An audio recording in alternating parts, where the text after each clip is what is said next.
Sometimes losing everything is the only way to find what truly matters.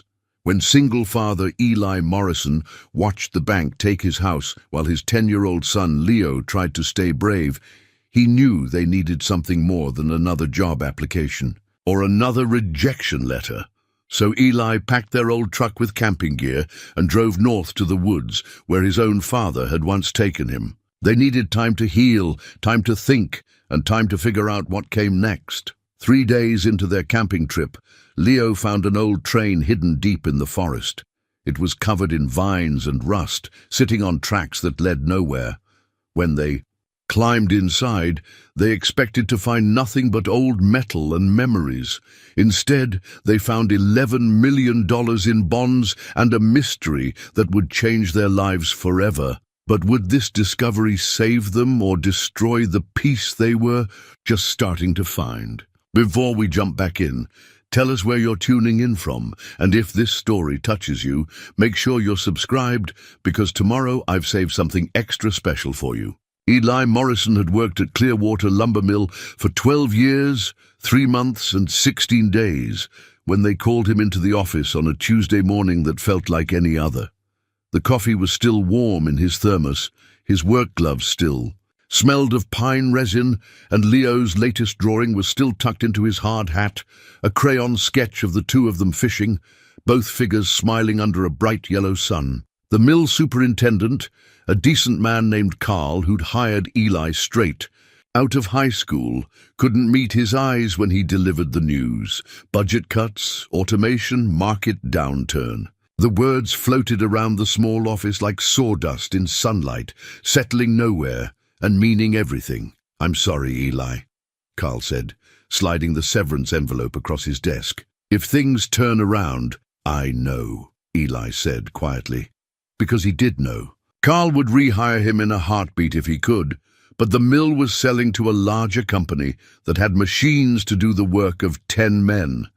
There was nothing personal in it, which somehow made it worse. The drive home took 20 minutes, but Eli sat in his driveway for another 10, watching through the kitchen window as Leo worked on his homework at their small oak table. The boy was bent over his math workbook, tongue poking out slightly in concentration, completely unaware that their world had just shifted on its axis. Leo looked up when Eli walked in, his face brightening the way it always did. At 10 years old, he had his mother's warm brown eyes and her optimistic spirit, qualities that had sustained them both through the 2 years since Sarah's sudden passing from a heart defect no one knew she had. "Dad, I got an A on my science. My project about trees," Leo announced, holding up a poster covered in leaf samples and careful handwriting.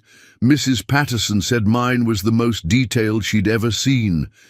Eli set down his lunchbox and really looked at the project. Leo had spent weeks collecting leaves, pressing them, researching their characteristics. Each sample was labeled with scientific names, growth patterns, and fun facts written in Leo's neat cursive. "This is incredible, buddy," Eli said, meaning it. The boy had his mother's attention to detail, her way of finding wonder in ordinary things. "I'm proud of you." They ate dinner, mac and cheese with frozen peas, Leo's favorite, while Leo chatted about his day. His friend Marcus had brought a dead beetle to show and tell. The cafeteria had served square pizza. Their librarian, Mrs. Chen, had recommended a new book about kids who found treasure in their backyard. "Do you think people really find treasure?" Leo asked, twirling pasta around his fork. "Like, just accidentally?" "Sometimes," Eli said carefully. "But the best treasures aren't always money or gold. Sometimes they're things you can't put a price on." Leo considered this seriously, the way he approached most things. "Like what?" "Like time together, like feeling safe, like knowing someone loves you no matter what happens. Even if we lost our house?" The question hit Eli like a punch to the chest. He'd been so careful, so sure. Leo didn't know how close they were to financial disaster. "Why would you ask that?" Leo shrugged, but his eyes were too knowing for a 10-year-old. "I heard you talking to Uncle Mike on the phone about the mortgage and stuff." Mike was Sarah's brother, a successful lawyer in Seattle who'd offered to help more times than Eli could count. Pride had made Eli refuse each time, insisting he could handle things on his own. Now, looking at his son's worried face, that pride felt foolish. "We might have to move," Eli admitted. "But that doesn't change anything important. We'll still be together. We'll still be a family." Where would we go? Eli had been avoiding this question for weeks. Mike had offered them his guest room. Eli's sister in Portland had space in her basement. Both options felt like admitting defeat, like proof that he couldn't provide for his son the way Sarah would have wanted. "I don't know yet," he said honestly, "but I promise we'll figure it out together." That night, after Leo was asleep, Eli sat at their kitchen table surrounded by bills and bank statements. The numbers told a stark story. Even with unemployment, benefits, they had maybe 2 months before the foreclosure notice became final. 2 months to find another job in a town where the lumber mill had been the largest employer, where help wanted signs were as rare as snow in July. He pulled out his phone and scrolled through job listings one more time. Restaurant work in the next town over, 2 hours of driving each day. Construction jobs that required certifications he didn't have. Retail positions that paid half what he'd made at the mill. The eviction notice arrived on a Thursday, official and unforgiving. Eli read it twice, then folded it carefully and put it in the drawer with all the other documents that chronicled their slide toward homelessness. He had 30 days. When Leo got home from school, Eli was sitting at the table with his laptop open and a yellow legal pad covered in notes. "What are you working on?" Leo asked, dropping his backpack by the door. "Planning," Eli said. "I have an idea." He'd been thinking about it all day, remembering camping trips from his own childhood. His father had taken him to the northern woods every summer until Eli turned 16 and decided he was too old for such things. Now, 25 years later, he wished he could take back that teenage arrogance, wished he'd had more time with the quiet man who taught him to fish and identify bird calls and find peace in the whisper of wind through pine trees. "Remember the stories I used to tell you about Grandpa Bill and our camping trips?" Leo nodded eagerly. He'd never met his grandfather, who'd died before he was born, but he loved hearing about the man who'd taught Eli to whittle and build proper campfires and read the weather in cloud formations. "I thought maybe we could take a trip up there, just the two of us, do some camping, some fishing, have some time to think about what comes next." "Really?" Leo's eyes lit up. "For how long?" "Maybe a week, maybe longer." Eli closed the laptop. "The job applications could wait. Would you like that?" "Yes." Leo bounced on his toes. "Can we see the waterfall you told me about, and the lake with the really clear water?" "We can try to find them. It's been a long time since I was there." They spent the evening planning, Leo poring over maps, while Eli dug their camping gear out of the basement. Most of it had belonged to his father, a sturdy canvas tent, sleeping bags that still smelled faintly of wood smoke, a camp stove that was older than Eli, but still worked perfectly. Leo found his drawing book and started sketching what he thought their campsite might look like. Trees with faces, a tent with windows, fish jumping out of a stream in perfect arcs. His drawings always told stories, Sarah used to say. Each one was a little window into how his mind worked, how he saw possibility and magic in everyday things. "Dad?" Leo said, looking up from his sketch. "Are we going camping because we have to move?" Eli paused in his packing. His son deserved honesty as much as a 10-year-old could handle. "Partly, but mostly because I think we both need some time in the woods. Time to remember what's important. Will it help you not be sad anymore?" The question caught Eli off guard. He'd thought he'd been hiding his grief better, but children saw everything. "I think it might help both of us feel better," he said carefully. "Sometimes when life gets complicated, nature can help us see things more clearly." They left on a Saturday morning in early September, when the leaves were just beginning to turn and the air held the first hint of autumn's crispness. Leo had packed his drawing book, his favorite pencils, and a small backpack with snacks and the pocket knife Eli had given him for his last birthday. The drive north took them through familiar country at first. The highway that led to the mill, the gas station where they bought groceries, the elementary school where Leo would have started 5th grade in a few weeks if their lives hadn't taken this unexpected turn. But as they climbed into the mountains, the landscape changed. Trees grew taller and closer together. The air grew thinner and cleaner. Cell phone reception faded to nothing, and with it went the weight of unanswered calls from creditors and well-meaning relatives. "Look, Dad," Leo said, pointing out the passenger window. "You can see forever from up here." Eli glanced over and saw his son's face pressed to the glass, eyes wide with wonder. The boy was right. The view stretched for miles, rolling hills covered in forest broken only by the occasional meadow or stream. "Your grandpa used to say that mountains put things in perspective," Eli said. "They help you remember how big the world is and how small most problems really are." They stopped for lunch at a roadside diner that hadn't changed since Eli's childhood. The same red vinyl booths, the same handwritten menu on a chalkboard, the same elderly waitress who called everyone Hon and brought extra pie without being asked. Leo ordered a grilled cheese sandwich and chocolate milk, then spent the meal, drawing the other customers, while Eli studied the hand-drawn map his father had given him 25 years ago. The campground was still there, according to the outdated atlas he'd brought, but the roads might have changed. "Dad," Leo said, not looking up from his sketch of the waitress, "do you think Mom would like this place?" The question hit Eli like a physical blow. Sarah had never been camping. She was a city girl who preferred hotels with room service, but she would have loved watching Leo discover new things. "I think she'd love seeing how happy you are," Eli said quietly. "She always said your smile was her favorite sight in the world." They drove deeper into the forest as the afternoon wore on. The roads grew narrower and more winding. Pavement gave way to gravel, then to dirt tracks that hadn't seen maintenance in years. But Eli's memory proved reliable.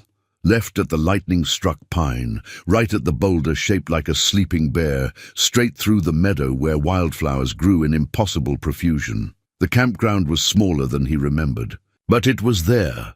A clearing beside a stream, with fire rings made from river stones and pine trees tall enough to block out most of the sky. They were the only people there, which suited Eli perfectly.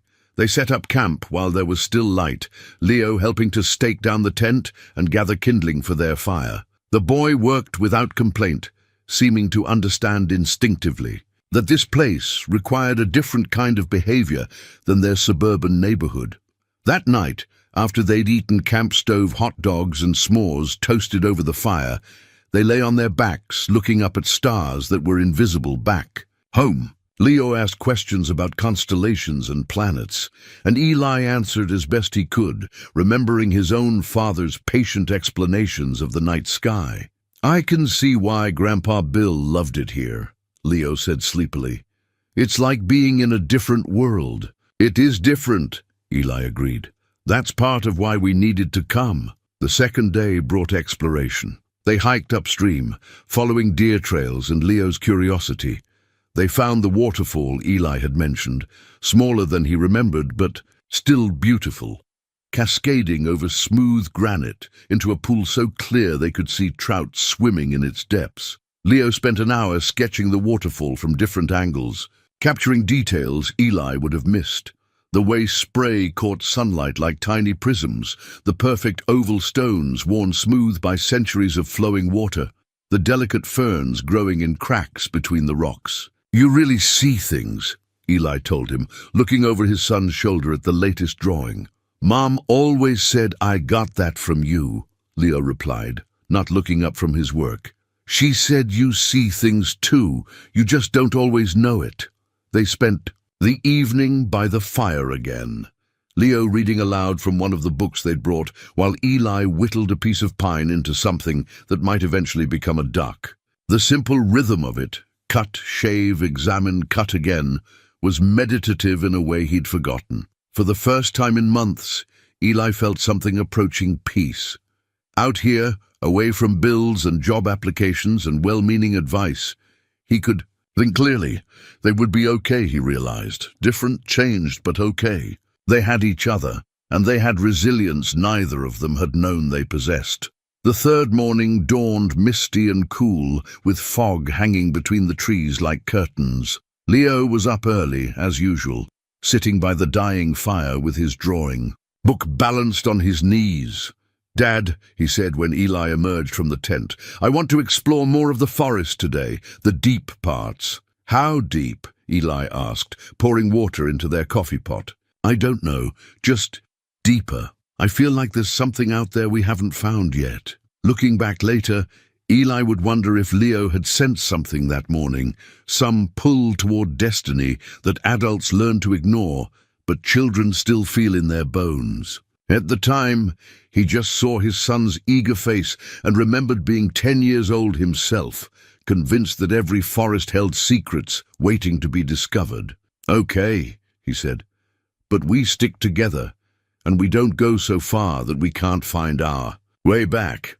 Promise," Leo said solemnly, then grinned the grin that had been melting hearts since he was a toddler. "This is going to be the best day ever." As it turned out, he was right, though not in any way either of them could have imagined. Leo disappeared into the morning mist like a ghost, his small figure swallowed by the towering pines before Eli had finished his second cup of coffee. The boy had always been drawn to exploration, but something about this forest seemed to call to him with unusual intensity.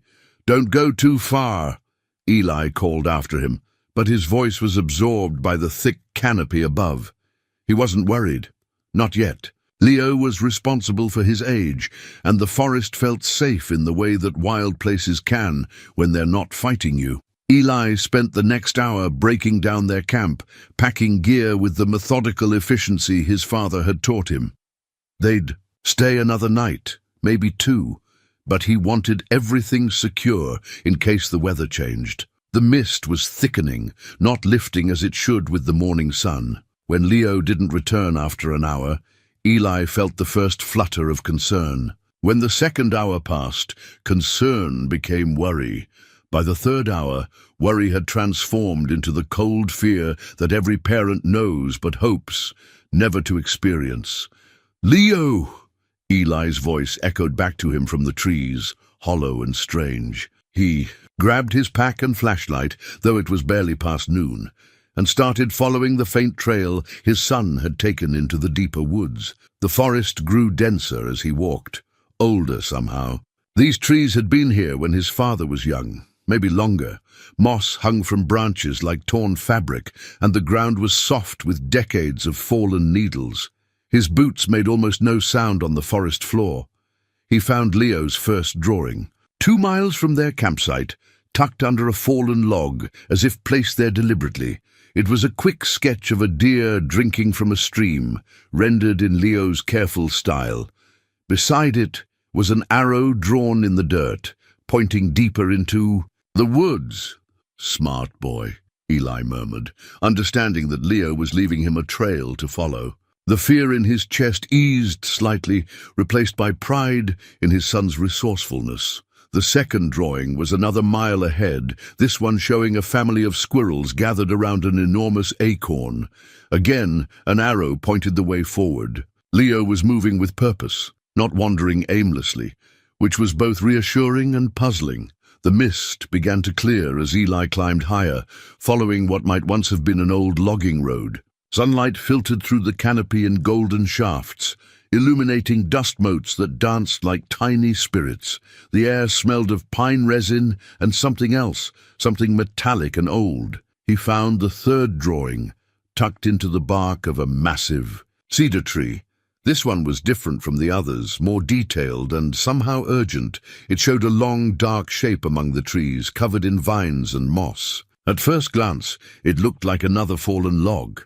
But Leo had drawn windows along its sides and what might have been wheels underneath the vegetation. Eli studied the drawing more closely, feeling a strange chill that had nothing to do with the mountain air. Leo had drawn this with unusual care, adding details that suggested he'd spent considerable time observing his subject. But what could it be? Some old abandoned structure? A hunting cabin reclaimed by the forest? The arrow beside this drawing pointed toward what looked like an impenetrable wall of undergrowth, but as Eli approached, he realized it was actually a narrow gap between two massive boulders. The opening was barely wide enough for a man to pass through, and completely invisible until you were standing directly in front of it. He squeezed through the gap and emerged into a hidden clearing that took his breath away. The space was perfectly circular, as if carved from the forest by giant hands. Ancient trees formed a living wall around the perimeter, their branches interwoven so thickly that the clearing felt like a natural cathedral. And there, in the center of this impossible space, was exactly what Leo had drawn, though no drawing could have captured the reality of it. A train car sat on rusted tracks that disappeared into the forest on both sides. But this wasn't some abandoned piece of equipment left behind by long-dead loggers. This was a passenger car from another era, elegant even in decay. Its dark green paint was faded and streaked with rust, and ivy had claimed much of its surface, but the basic structure was intact. Windows ran along both sides, their glass somehow unbroken, despite decades of neglect. "Leo?" Eli called, his voice barely above a whisper. The place demanded reverence. "Dad, you found me!" Leo's voice came from inside the train car, muffled but unmistakably excited. "You have to see this. It's incredible." Eli approached the train, slowly, still not quite believing what he was seeing. The tracks were old but solid, embedded in concrete foundations that suggested this wasn't some temporary installation. Someone had built this to last, had meant for trains to run through this hidden clearing for years to come. He climbed the 3 metal steps to the train car's entrance, noting the brass handrail was still solid under his grip. The door stood open, and he stepped inside to find Leo sitting cross-legged in the middle of the aisle, surrounded by papers and books and artifacts that belonged to another century. The interior of the car was even more remarkable than the exterior. Red velvet seats faced each other in pairs, their fabric faded but still rich in color. Brass fixtures gleamed despite tarnish, and the wooden panels on the walls showed the kind of craftsmanship that didn't exist anymore. Luggage racks held suitcases and hatboxes that looked like they'd been placed there yesterday. "Look at this," Leo said, holding up a newspaper dated September 15th, 1943. The headlines spoke of war in Europe and victory gardens at home. "And this," he added, showing Eli a train schedule written in careful handwriting. "It shows stops at places I've never heard of. Millerton Junction, Cedar Falls, Haven's Rest." Eli took the schedule, studying the neat columns of times and destinations. The brass nameplate mounted above the windows caught his eye. Aurora Express, Pacific Northwestern Railway, car 7 of 12. Below that, in smaller letters, service to remote communities and emergency evacuations. "Emergency evacuations," Eli read aloud. "Leo, I think this train was used to help people during the war. People who needed to get away from the coast, maybe, or from places that weren't safe." Leo nodded eagerly. "I found passenger journals too. Look." He handed Eli a leather-bound book, its pages yellow with age but still readable. The first entry was dated August 3rd, 1943, and written in a woman's careful script. "Today we board the Aurora Express for the journey to Haven's Rest. The children are frightened, but I tell them it's an adventure. Perhaps if I say it enough times, I'll believe it myself. The conductor, Mr. Walsh, has kind eyes. He promises us safety, and I choose to trust him." Eli flipped through the journal, reading fragments of a story he was only beginning to understand. Families fleeing some unnamed danger, carrying what they could, placing their faith in a train that ran secret routes through forests and mountains to places that might not even exist on official maps. "There are more journals," Leo said, gesturing to a stack of books on one of the seats. "And look what I found when I was moving them." He pointed to the floor where he'd been sitting. What Eli had taken for a decorative pattern in the wood was actually a hidden panel, slightly raised from the surrounding planks. "I was just exploring, and I stepped on it by accident." Leo explained. It made a clicking sound, and then this whole section moved. Eli knelt beside the panel and pressed down. Something clicked deep in the mechanism, and a section of floor, about 2 feet square, tilted up on hidden hinges. Below was a compartment lined with metal and containing what looked like official documents in waterproof cases. "There's more," Leo said, his voice dropping to a whisper. "Look underneath." Eli lifted out the documents and peered deeper into the compartment. His breath caught in his throat. Below the false bottom was another space, and that space was filled with bundles of paper held together with rubber bands that had somehow survived. 8 decades. He lifted out one of the bundles, and even in the dim light filtering through the train windows, he could see what they were. Bearer bonds, United States Treasury bonds in denominations he'd never seen outside of movies. Each bundle contained dozens of bonds, and there were at least 20 bundles in the compartment. "Leo," Eli said slowly, "do you understand what these are?" Leo shook his head, but his eyes were wide with the intuitive understanding that they'd found something significant. "They're like money," Eli explained, his voice hoarse with shock. "Old money. A lot of old money." He did quick mental calculations, knowing that bearer bonds from this era, if they were still valid, could be worth their face value, plus decades of accumulated interest. Conservative estimate, $11 million, maybe more. They sat in silence for a long moment, the weight of their discovery settling around them like dust. Outside, birds called to each other in the hidden clearing, and somewhere in the distance, a woodpecker drummed against dead wood. Normal forest sounds in a situation that was anything but normal. "Dad," Leo said finally, "what do we do now?" It was the question Eli had been dreading and hoping for simultaneously. What did they do? They were facing eviction. Had maybe enough. Money for another month of basic expenses, and here in front of them was enough wealth to solve every financial problem they'd ever have. But these bonds didn't belong to them. They'd belonged to the passengers on this train, people who'd trusted the Aurora Express with their life savings as they fled to safety, people who might have died waiting for their money to be returned to them. "I don't know," Eli admitted, "but I think we need to understand more about this train before we decide anything." Leo nodded solemnly, accepting this adult complexity with the same grace he'd shown throughout their recent troubles. "Should we take the papers back to camp, so we can read them properly?" "Some of them," Eli agreed, "but carefully. We need to treat this like—" He struggled for the right comparison. "Like an archaeological site. Everything here tells part of a story, and we need to understand the whole story before we make any decisions." As they carefully selected documents to take with them, Eli felt a strange sensation, as if they were being watched. He looked out the train windows, but saw only trees and shadows. Still, the feeling persisted.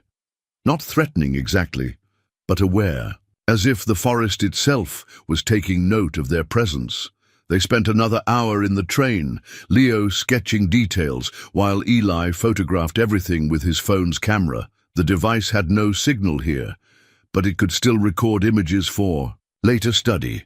When they finally left the clearing, both of them carried questions heavier than the documents in their packs. The hidden passage between the boulders closed behind them like a secret, and by the time they reached their campsite, the whole experience had taken on the quality of a shared dream. That night, by the light of their campfire, they spread the passenger journals and documents on a camp table and began to read. The story they uncovered was both simpler and more complex than either of them had imagined.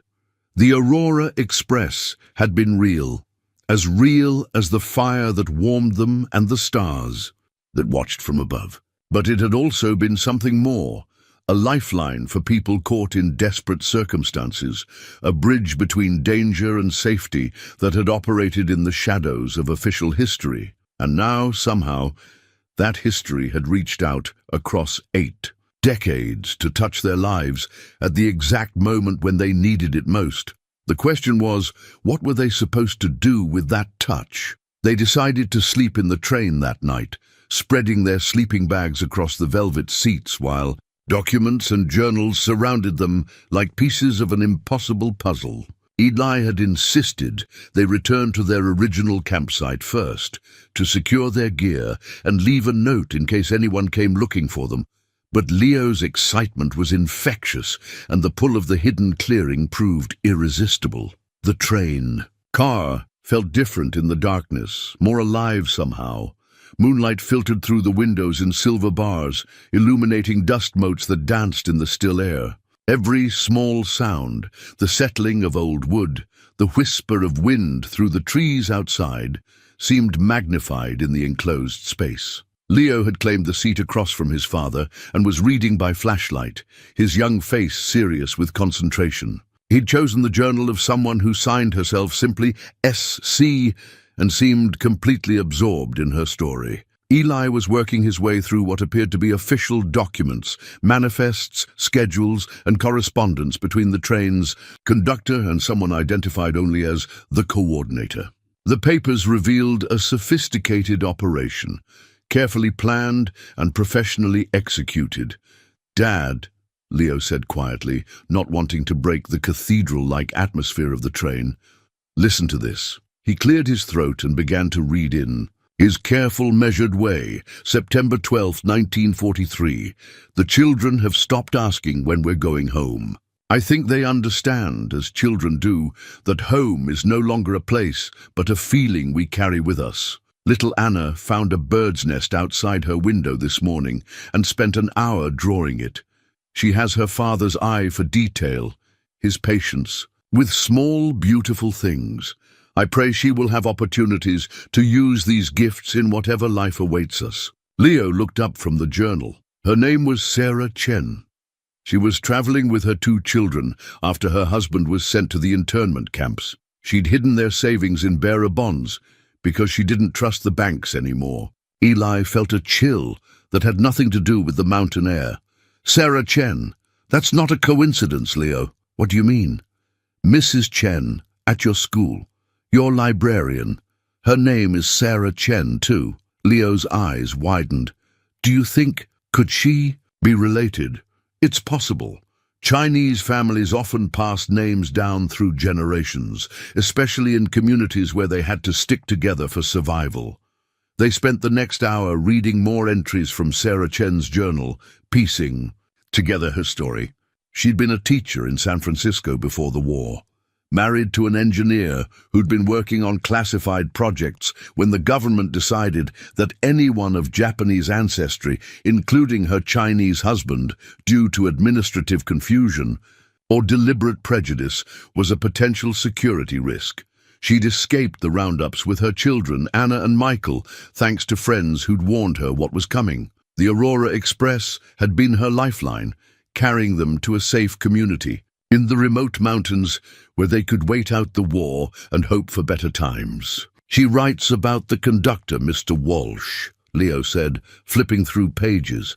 "She says he never took payment from families who couldn't afford it, that he used his own money to buy food at stops along the route." Eli had found references to Thomas Walsh in the official documents, a man who'd apparently organized the entire Aurora Express operation as an unofficial evacuation service for people caught in the war's crossfire. What struck him was the meticulous record-keeping, the careful attention to every passenger's needs and destination. "Look at this," Eli said, showing Leo a handwritten ledger. Walsh kept track of everyone who rode the train, names, ages, where they came from, where they were going, and he paused, running his finger down a column of figures. How much money they entrusted to him for safekeeping. The numbers were staggering. Families had given Walsh their entire life savings, sometimes thousands of dollars in 1943 money, trusting that he would keep their wealth safe until they could reclaim it. The bearer bonds they'd found represented the consolidated savings of dozens of families, all converted to a form that couldn't be traced or seized by hostile authorities. "But they never came back for it," Leo said, understanding the tragedy immediately. "Some might have died in the camps," Eli said gently. "Others might have decided to start over somewhere else, Or maybe they never knew the train was still here. Communication wasn't easy back then, especially for people who were trying to stay hidden. Leo was quiet for a while, processing this information with the gravity that came naturally to him. Finally, he asked, "What do you think Mr. Walsh planned to do with the money?" Eli had been wondering the same thing. The document suggested that Walsh had intended the Aurora Express to operate permanently, a rolling sanctuary for people who needed to disappear from official records. But something had gone wrong. The war had ended, circumstances had changed, and the train had become stranded in its hidden clearing. "I think he meant to return it all," Eli said. "Look at this." He showed Leo a letter dated December 1945, written in Walsh's careful handwriting. "The war is over, but the damage remains. Many of our passengers have scattered to the four winds, and some may never be found. I have decided to keep the Aurora Express in operational condition until such time as all accounts can be settled. The bonds and valuables entrusted to me represent more than money. They represent hope for new beginnings, and I will not abandon that trust." "He was a good man," Leo said simply. "Yes, I think he was." They continued reading as the night deepened, taking turns with the journals and documents. Each story added another layer to their understanding of what the Aurora Express had been. Not just a train, but a community of people helping each other survive impossible circumstances. Anna Chen had grown up to become a nurse. Her brother Michael had joined the army and died in Korea. Their mother Sarah had eventually remarried and moved to Oregon, where she taught school until her retirement. All of this was recorded in letters and postcards that Walsh had kept, maintaining contact with his former passengers for decades. "Dad," Leo said around midnight when they were both getting sleepy, "I found something else." He'd been exploring the train car more systematically, running his hands along the walls and under the seats. In a hidden compartment behind one of the wall panels, he discovered a small canvas bag containing what looked like personal effects. Inside the bag were photographs, dozens of them, showing passengers on the train, children playing in the aisles, families sharing meals in the dining car that must have been attached to this sleeping car. The photos captured moments of normalcy in the midst of chaos, people finding joy and connection despite their circumstances. At the bottom of the bag was a single photograph that made both of them gasp. It showed a young woman holding a small child, both of them smiling at the camera. The woman was clearly Asian, with kind eyes and an expression of quiet strength. She was standing beside the train with mountains visible in the background. On the back, someone had written, "Sarah and little Anna, September 1943, New Beginnings." "It's her," Leo whispered. "It's Sarah Chen and her daughter." Eli studied the photograph carefully. The woman in the picture bore a strong resemblance to Mrs. Chen at Leo's school, the same bone structure, the same gentle smile. But more than that, there was something about the way she held her child that reminded him of every parent who'd ever faced uncertainty with courage. "Leo," he said slowly, "I think we need to take this photograph to Mrs. Chen, along with her grandmother's journal. You think Mrs. Chen is Anna's daughter? It would explain a lot. Why your school librarian was so interested in local history, why she recommended that book about finding treasure. Maybe she's been looking for this story her whole life." They talked quietly until they both fell asleep, exhausted by the emotional weight of their discoveries. Eli's last conscious thought was that they were sleeping in a place where dozens of families had found refuge, and that somehow felt both humbling and comforting. He woke before dawn to the sound of movement outside the train. Not human movement, something large pushing through the underbrush, sniffing around the perimeter of the clearing. He lay still, listening, remembering his father's advice about wild animals. Most of them were more afraid of you than you were of them, but it was wise to give them space. The sounds moved around the train car and then stopped, as if whatever was out there was studying them as carefully as they'd been studying the documents. Eli held his breath, acutely aware of how vulnerable they were in the metal car, with its large windows and single exit. Then the sounds resumed, moving away from the train and eventually fading into the normal whispers of the forest. Eli relaxed, but sleep didn't return. Instead, he found himself thinking about practical questions that had been pushed aside by the excitement of discovery. If the bearer bonds were still valid, and there was a good chance they were, what was the right thing to do with them? The money belonged to people who were likely dead, but they had descendants, children, and grandchildren who might have legitimate claims. But how do you find the heirs of people who deliberately disappeared from official records 8 decades ago? And what about their own situation? The money could solve every financial problem they faced, could give Leo opportunities that Eli's unemployment had put out of reach. Was it wrong to consider keeping some of it, especially if the original owners could never be found? These were the kinds of moral complexities that kept adults awake at night, questions that had no easy answers. But as he lay there in the pre-dawn darkness, listening to his son's peaceful breathing, Eli found himself thinking about the photograph of Sarah Chen and her daughter. The woman's expression in that picture wasn't one of someone who'd given up hope. It was the face of someone who believed in the possibility of new beginnings, even in the darkest circumstances. Maybe that was the answer right there. Not what to do with the money, but how to approach the decision.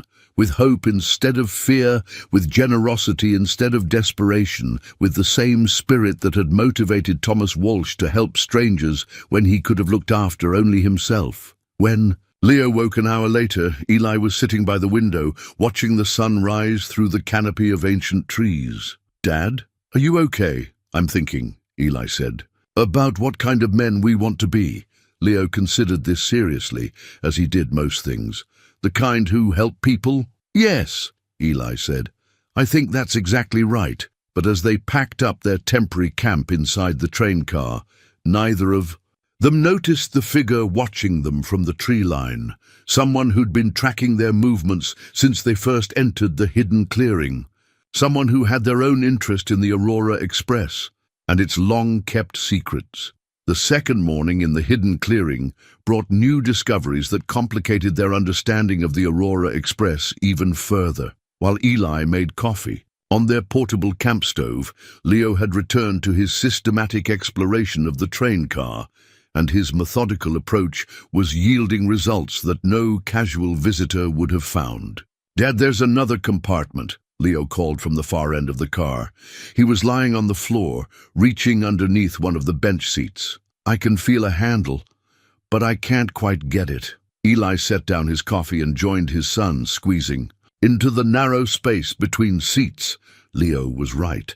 There was a recessed handle, nearly invisible unless you knew exactly where to look. When Eli pulled it, a section of the seat's base lifted up on silent hinges, revealing a space that had been designed to hide things more sensitive than money. Inside were maps. Not ordinary road maps, but detailed military survey maps showing routes through the Pacific Northwest that didn't appear on any civilian charts. Red lines marked what were clearly secret pathways, connecting remote communities and safe houses in a network that stretched from British Columbia to Northern California. "This is incredible," Eli murmured, spreading the largest map across one of the seats. "Look at this. It's a whole underground railroad, but for people escaping the war's impact on the home front." Leo studied the map with the focused attention he usually reserved for his artwork. "These places have different names than what's on the road signs we passed," he observed. "Millerton Junction is marked here, but I remember seeing a sign for Millerville back on the highway." Code names, Eli realized. Walsh and his people were using code names for security. If these maps were ever found by the wrong people, they wouldn't reveal the actual locations. The implications were staggering.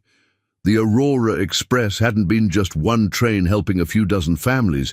It had been part of a sophisticated resistance network, helping hundreds or maybe thousands of people disappear from official records during a time when being the wrong ethnicity having the wrong political views, or simply being in the wrong place could mean imprisonment or death. Below the maps was something even more remarkable: a leather portfolio containing photographs, identity documents, and detailed case files for every family that had ever ridden the Aurora Express. Each file was meticulously organized, with before photos showing families in their normal lives and after photos showing them safely settled in their new communities. "Look at this family," Leo said, pointing to a file labeled Morrison Family.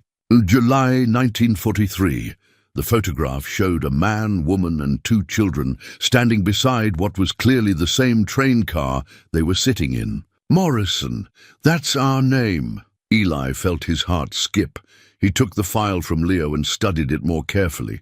The man in the photograph was tall and lean, with dark hair and serious eyes that seemed familiar. The woman beside him had Leo's smile. "And the children, Dad," Leo said quietly, "the little boy looks like you did in your old pictures. And the girl looks like Mom."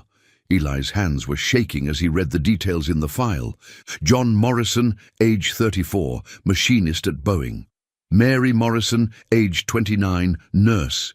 Children, William, age 8, and Helen, age 6.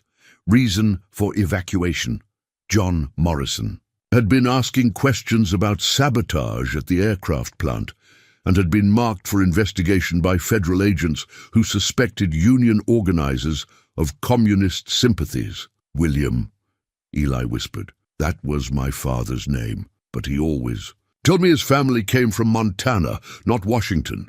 Leo was studying the photograph intently. "Dad, I think that's Grandpa Bill. Look at his hands. They're exactly like yours, and the way he's standing." Eli looked at his own hands, then at the photograph. Leo was right.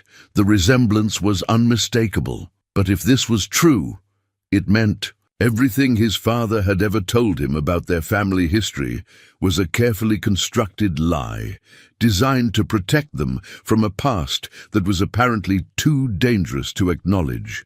"Keep reading," Leo urged, and Eli turned to the next page of the file. The Morrison family had been taken to a settlement called Haven's Rest, where John had worked as a mechanic and Mary had served as the community's only medical professional. They'd lived there for 3 years, until the end of the war made it safe for them to resurface with new identities and official documents that showed no connection to their previous lives. The last entry in the file was dated October 1946. Morrison. Family relocated to Kalispell, Montana, under the names William and Margaret Morrison. Children's names unchanged. John Morrison now documented as William Morrison, with employment arranged at Mountain View Lumber Company. All traces of previous identity successfully eliminated. "Your dad's name was really John," Leo said with wonder. "He became William to hide from the government." Eli sat back in the train seat, trying to process this revelation.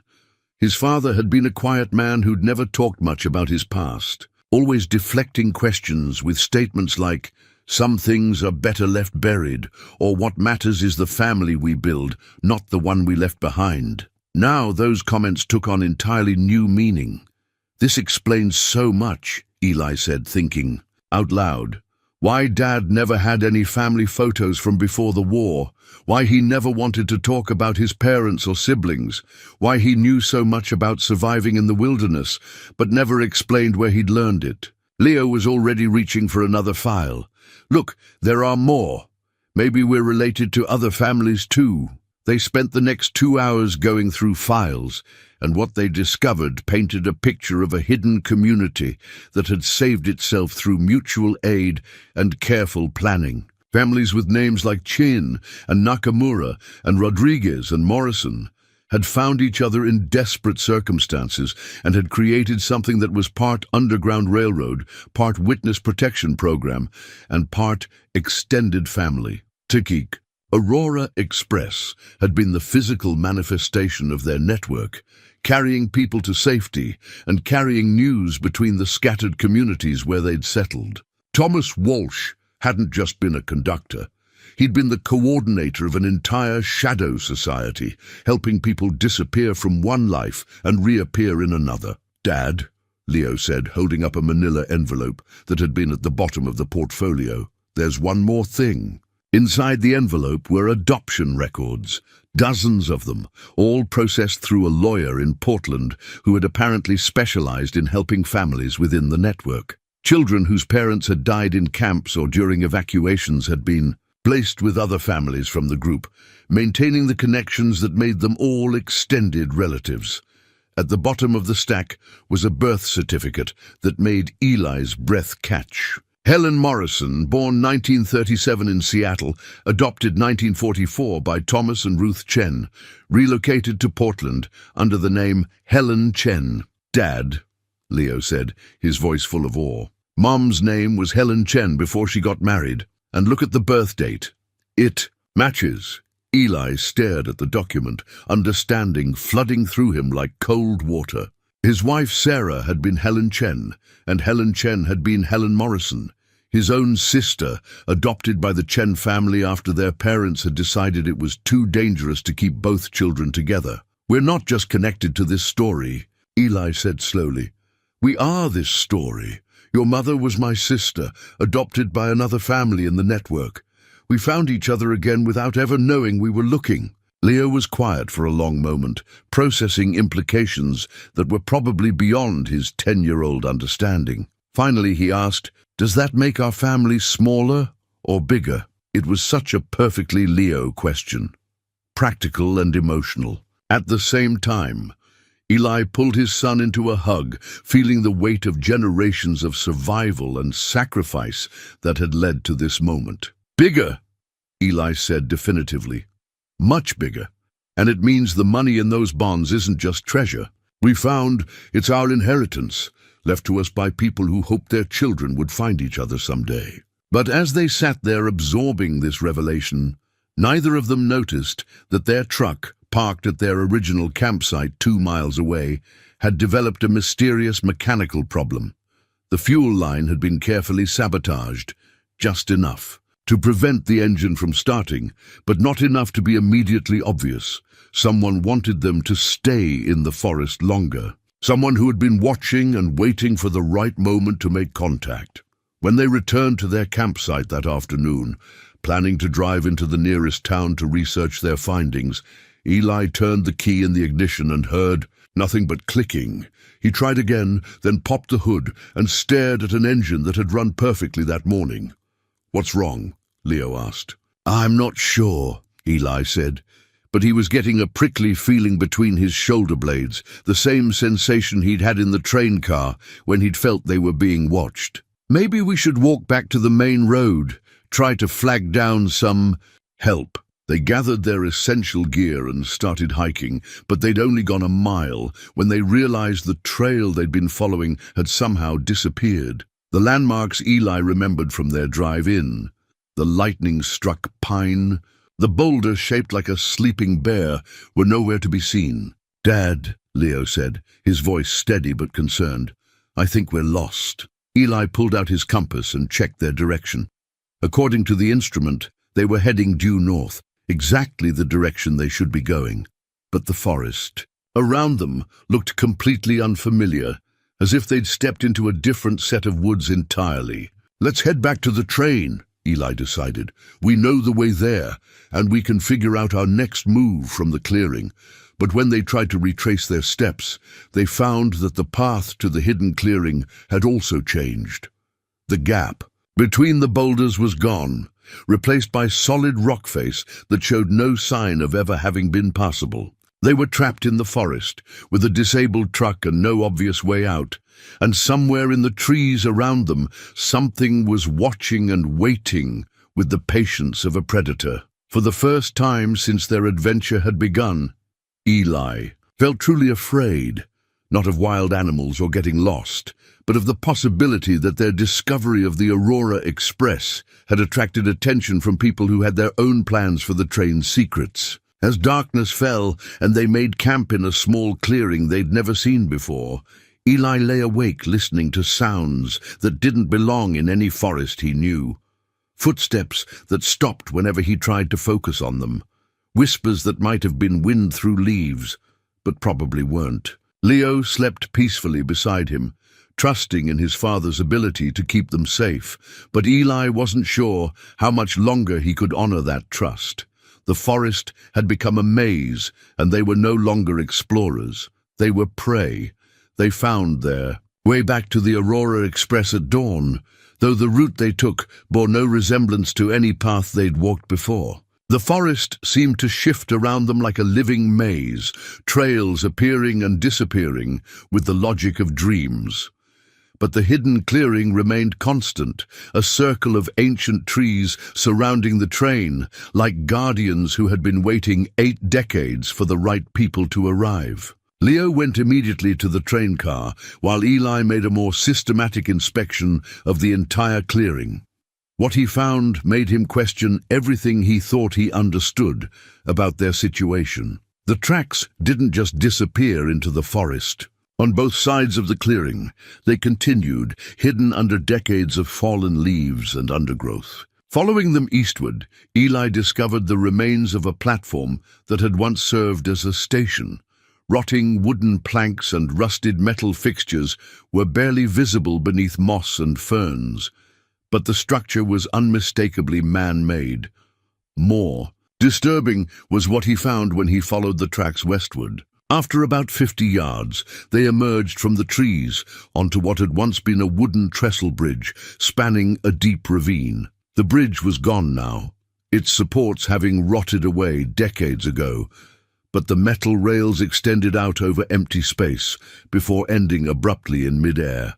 Standing at the edge of that precipice, looking down into the mist-shrouded gorge below, Eli felt a chill that had nothing to do with the mountain air. This wasn't just an abandoned railway. It was a railway that had been deliberately severed, cut off from the outside world, as if someone had wanted to ensure that nothing could leave this place. "Dad!" Leo's voice carried from the train car, excitement mixed with something that might have been unease. "You need to see what I found." Eli hurried back to the clearing, where he found his son standing beside the train with something in his hands that gleamed gold in the morning sunlight. It was a pocket watch, an antique timepiece that should have stopped working decades ago, but was clearly still ticking. "It was in the conductor's compartment," Leo explained, holding the watch carefully.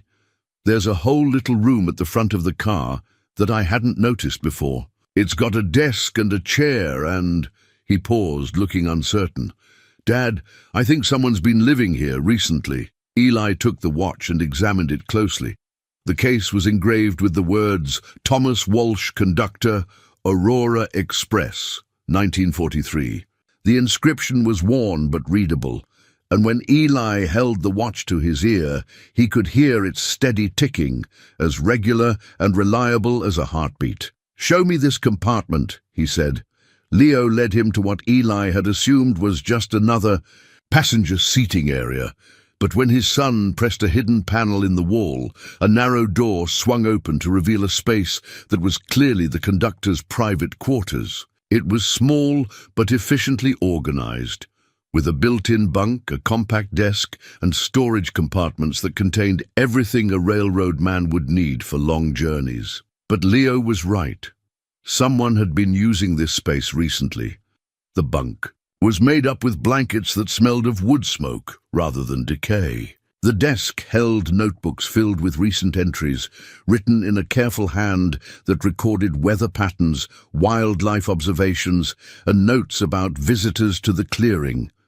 Eli flipped through the most recent notebook, his unease growing with every page. The entries went back several years, suggesting that someone had been living in or near the train for a long time, maintaining a careful watch over the site and everyone who found it. June 15th. Family of hikers discovered the eastern approach, led them away using the old trail misdirection. They left without incident. August 3rd. Treasure hunters with metal detectors, more persistent than most, required direct intervention, vehicle sabotage effective. September 2nd. Father and son, camping equipment. Different from previous visitors, Sun shows unusual sensitivity to the site, watching closely. That last entry was dated 3 days ago, the day they'd first arrived in the forest. "Leo," Eli said quietly, "someone's been watching us since we got here. Someone who lives here or close to here." Before Leo could respond, they heard footsteps outside the train car, not the uncertain steps of someone trying to sneak up on them, but the deliberate stride of someone who had every right to be there. A moment later, a shadow fell across the doorway. "Good morning," said a voice that was calm, measured, and completely unafraid. "I think it's time we met properly." The man who stepped into the train car was older than Eli, probably in his 60s, with silver hair and weathered features that spoke of decades spent outdoors. He wore practical clothing, wool shirt, canvas pants, hiking boots that had seen serious use, and moved with the easy confidence of someone who knew these woods better than anyone had a right to. But what struck Eli most was the man's eyes. They were kind but sharp, missing nothing, and they held a depth of knowledge that suggested he understood exactly who they were and why they were there. "My name is Marcus," the man said, extending his hand to Eli. "Marcus Walsh. I'm Thomas Walsh's grandson, and I've been waiting quite a long time to meet you both." Eli shook the offered hand, feeling calluses that came from years of manual work.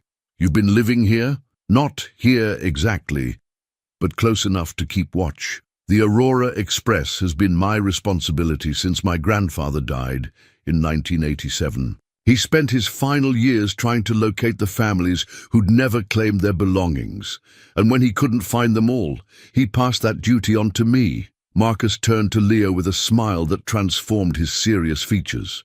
"And you must be Leo Morrison, or should I say Leo Chen Morrison. You have your great-grandmother Sarah's artistic eye and your great-grandfather John's determination.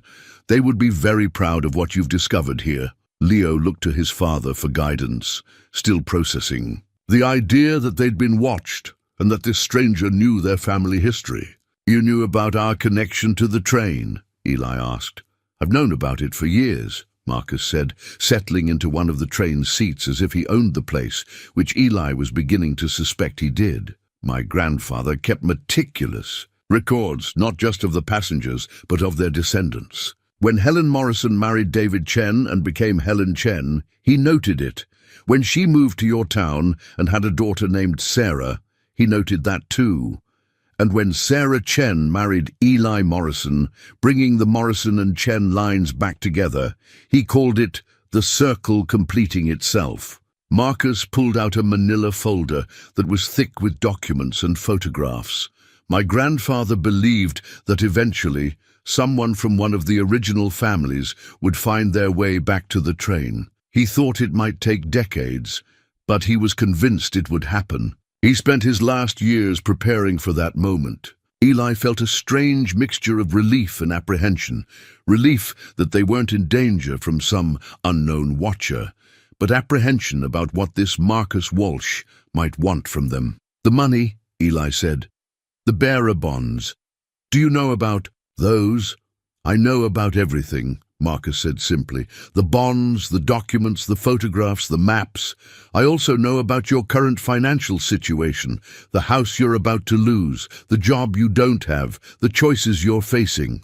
He opened his folder and pulled out what looked like a recent credit report with Eli's name on it. "I've been keeping track of all the descendant families, waiting to see which one would need the Aurora Express badly enough to actually find it. The forest has ways of hiding itself from casual visitors, but it opens its doors to people who truly need sanctuary." Leo had been listening to this conversation with growing amazement, but now he spoke up. "The forest is alive. Like, really alive?" Marcus's smile widened. "What do you think, young man? Haven't you felt it watching you? Haven't you noticed how the paths change depending on where you need to go?" "I thought that was just me getting lost," Leo admitted. "The forest protects the Aurora Express," Marcus explained. "It always has. My grandfather believed the place. had some kind of spiritual significance to the native tribes who lived here originally, and that their blessing somehow transfers to people who come here with pure intentions. Eli was struggling to accept what sounded like mystical nonsense, but he couldn't deny their experiences over the past few days. "So you've been sabotaging our truck, changing the trails, keeping us here?" "The forest does most of that itself," Marcus said. "I just help when needed, like fixing your truck this morning. You'll find it runs perfectly now." The forest was satisfied that you'd learned what you needed to learn. He stood up and moved to the window, gazing out at the circle of ancient trees. "My grandfather left very specific instructions about what should happen when the right descendant finally arrived. The Aurora Express and everything in it was to be turned over to them, along with the responsibility for deciding what to do with it." Marcus turned back to face them, his expression serious. "Congratulations, Eli and Leo Morrison Chen. You're now the owners of a secret train, $11 million in bearer bonds, and a mystery that's taken 80 years to solve." Outside, wind moved through the trees with a sound like distant applause, as if the forest itself was acknowledging this transfer of responsibility. But Eli couldn't shake the feeling that Marcus wasn't telling them everything, and that their biggest challenges were still ahead of them. Marcus left them alone for the rest of the day, saying he needed to prepare things, but not explaining what things required preparation. He promised to return the next morning with more answers, but Eli suspected the old man was giving them time to process everything they'd learned and to decide what questions they most needed to ask. They spent the afternoon exploring the conductors' quarters more thoroughly, and what they found there deepened their understanding of both Thomas Walsh and the ongoing mystery of the Aurora Express. Hidden in a secret compartment behind the bunk were bundles of letters, hundreds of them tied with ribbon and organized by date. The oldest letters were from 1943, correspondence between Thomas Walsh and the families he'd helped evacuate. But the collection continued through the decades, showing that Walsh had maintained contact with his former passengers for the rest of his life. These weren't just thank you notes or holiday greetings.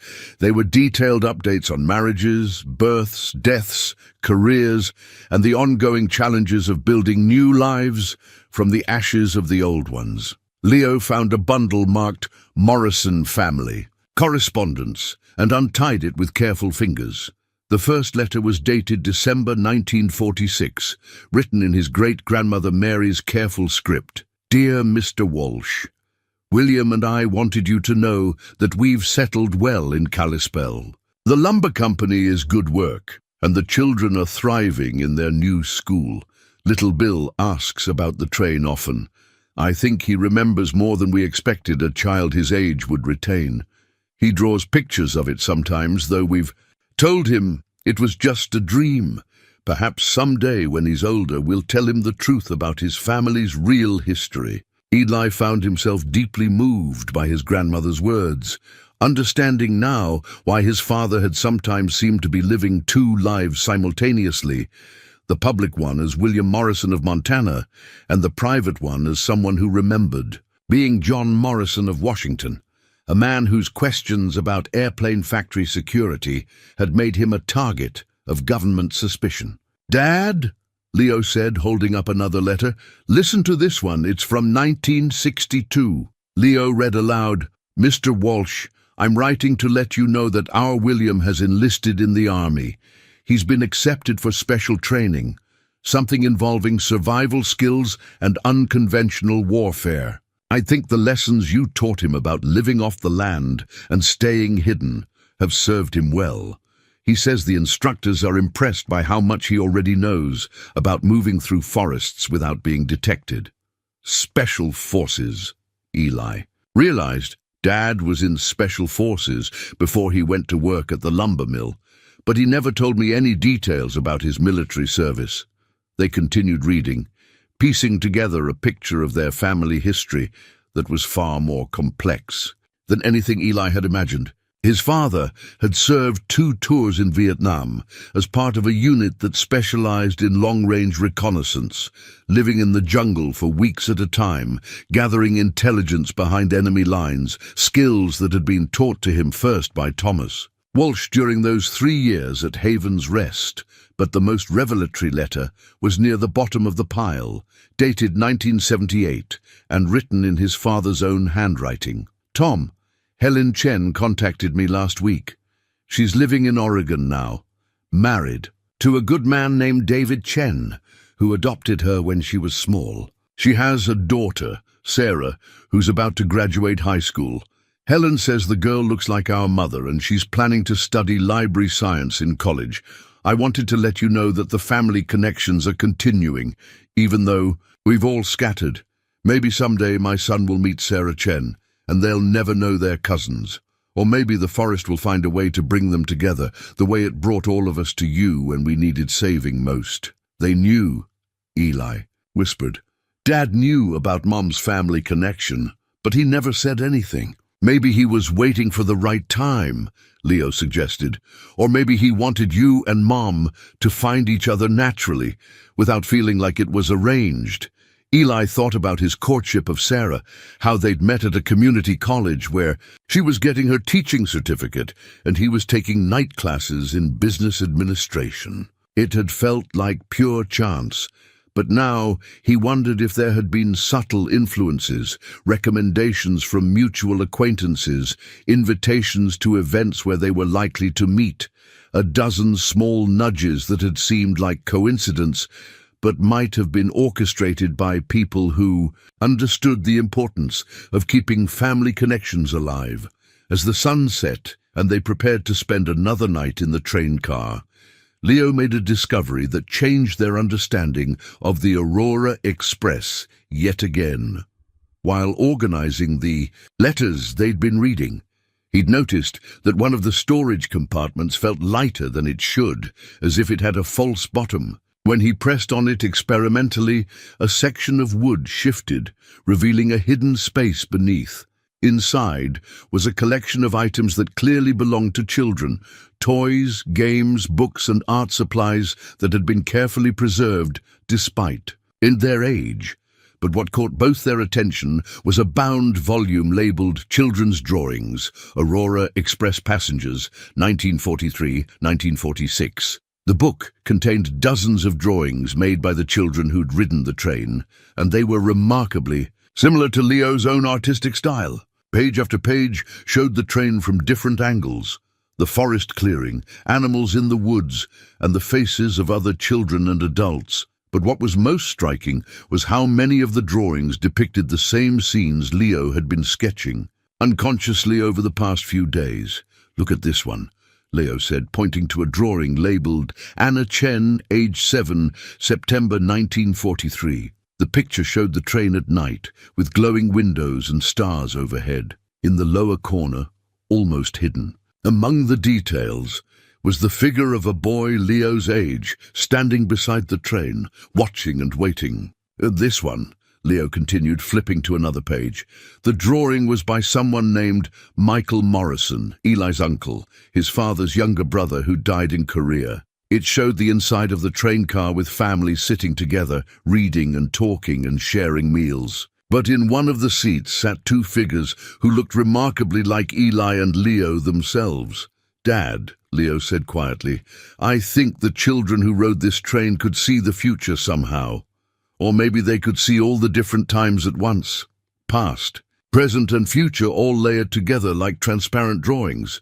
Eli studied the pictures more carefully, and he had to admit that Leo's interpretation made a strange kind of sense. The children's drawings weren't just documentation of their experiences, they were prophecies of sorts, showing events that wouldn't happen for decades.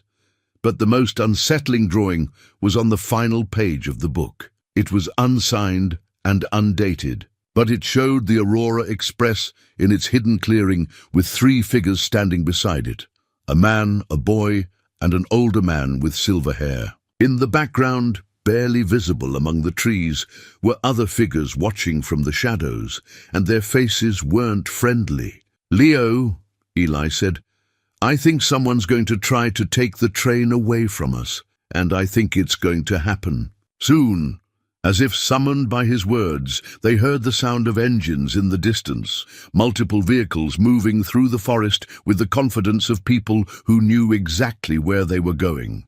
The sounds were still far away, but they were definitely getting closer.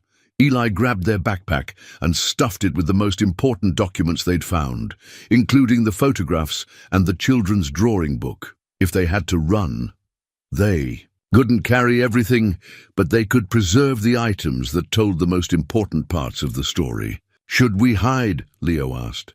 "Not yet," Eli decided. "Let's wait and see who it is.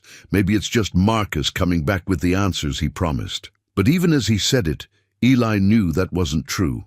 Marcus would have approached on foot, quietly and respectfully. These vehicles were making no effort at stealth, which suggested their occupants weren't concerned about disturbing the forest's protective influence. The sound of engines grew louder, and soon they could see lights moving between the trees, flashlights, and headlamps carried by people who were spreading out in what looked like a systematic search pattern. They'd found the clearing's general location, and now they were closing in on the exact spot where the Aurora Express had been waiting for. 8 decades. Eli checked his phone automatically, then remembered they had no signal here. They were completely cut off from the outside world, alone in the forest with Leo and a train full of secrets that someone else clearly wanted badly enough to hunt for. "Dad," Leo whispered, "look at the pocket watch." Thomas Walsh's antique timepiece was glowing softly in the darkness, its face illuminated by some internal light that hadn't been there during the day. The hands were moving, but not in normal time. They were spinning rapidly clockwise, then counterclockwise, as if time itself was becoming unstable in the clearing. Outside, the lights were getting closer, and Eli could hear voices calling to each other through the trees. Professional voices, coordinated and efficient. Not treasure hunters or curious hikers, but people with training and equipment and a plan. The Aurora Express had kept its secrets for 80 years, but Eli had the sinking feeling that its long period of safety was about to come to an end. Whatever was approaching through the forest, it represented a threat that even the protective influence of the ancient trees might not be able to turn away. He put his arm around Leo's shoulders and felt his son tremble slightly, not with fear, but with excitement. Despite everything, the boy was still viewing this as an adventure, trusting that his father would find a way to keep them safe and protect the train's legacy. Eli hoped that trust wasn't misplaced, because in a few minutes they were going to find out whether the Aurora Express had any more secrets to reveal, and whether those secrets would be enough to save them from whoever was coming through the dark forest with such determined purpose. The lights stopped moving just beyond the tree line that surrounded the clearing, and for several minutes the forest was completely silent. Then a single figure stepped into the open space, hands raised to show he was unarmed. It was Marcus Walsh, but something about his posture suggested he wasn't in control of the situation. "Eli, Leo," he called softly, "please come out. There are some people here who need to meet you, and I think it's better if we do this conversation in the open, where everyone can see what's happening." Eli hesitated, every instinct telling him to keep Leo hidden in the train car. But Marcus's tone suggested that hiding wouldn't help them now. Whoever was out there already knew exactly where they were. They stepped down from the Aurora Express together, Eli keeping one hand on Leo's shoulder and the other on the backpack containing their most important discoveries. Marcus walked toward them slowly, and as he got closer, Eli could see that the old man looked tired and worried, in a way he hadn't when they'd met that morning. "I'm sorry about this," Marcus said when he reached them. "I'd hoped we'd have more time to explain things properly, but circumstances have accelerated beyond what any of us expected." "Who's out there?" Eli asked. "People you need to meet," Marcus replied, "but people who've been looking for this place for reasons that are complicated." He gestured toward the tree line, and slowly other figures began emerging from the forest. Not the government agents or treasure hunters Eli had been expecting, but ordinary-looking people of various ages, all of whom moved with the careful reverence of pilgrims approaching a sacred site. The first person to approach was an elderly woman with kind eyes and silver hair pulled back in a neat bun. She was followed by a middle-aged man who bore a strong resemblance to Leo, and behind him came what looked like 3 generations of the same family: grandparents, parents, and children, ranging from teenagers down to a girl who couldn't have been more than 6. "Eli Morrison," the elderly woman said, her voice carrying a slight accent that suggested English wasn't her first language. "My name is Ana Chen Martinez. I think you've been reading my mother's journal." Eli felt the world shift around him as he understood what was happening. "You're Sarah Chen's daughter, Anna, from the train." "I am," she said simply. "And these are my children and grandchildren. We've been looking for the Aurora Express for over 30 years. The middle-aged man stepped forward. "I'm David Nakamura. My grandparents rode this train in 1944, along with their 3 children. We've been searching for our family's savings since my grandfather died and told us about the emergency evacuation, and the conductor who promised to keep their money safe." One by one, the other families introduced themselves, and a pattern became clear. These weren't strangers who'd stumbled across rumors of hidden treasure. These were descendants of the original Aurora Express passengers, people who'd grown up with fragments of stories about a secret train and a conductor named Thomas Walsh, who'd saved their families during the darkest period of American history. "How did you find us?" Leo asked, his artist's curiosity overcoming any fear he might have felt. A teenage girl who'd been introduced as Maria Rodriguez Santos answered, "We've been working together for years, sharing information and following clues. When Marcus finally contacted us last week and said the train had been found, we came as quickly as we could." Marcus looked uncomfortable. "I probably should have mentioned that I've been in touch with the other descendant families. My grandfather left instructions to contact them if the Aurora Express was ever discovered by one of the original passenger families." Eli felt a mixture of relief and apprehension. Relief that they weren't facing hostile treasure hunters, but apprehension about what these families might expect now that the train and its contents had been found. "The bearer bonds," he said carefully. "I assume you know about them." Ana Chen Martinez nodded. "Our families pooled their life savings when they went into hiding. The bonds represent everything our grandparents and great-grandparents owned. Their hope for rebuilding their lives after the war ended. Which raises the question," David Nakamura added, "of how those savings should be distributed among the surviving families." For a moment, Eli thought he understood the situation. Multiple families with legitimate claims to the money gathered to negotiate a fair division of assets that had been held in trust for 8 decades. It was complicated, but it was the kind of problem that lawyers and accountants solved every day.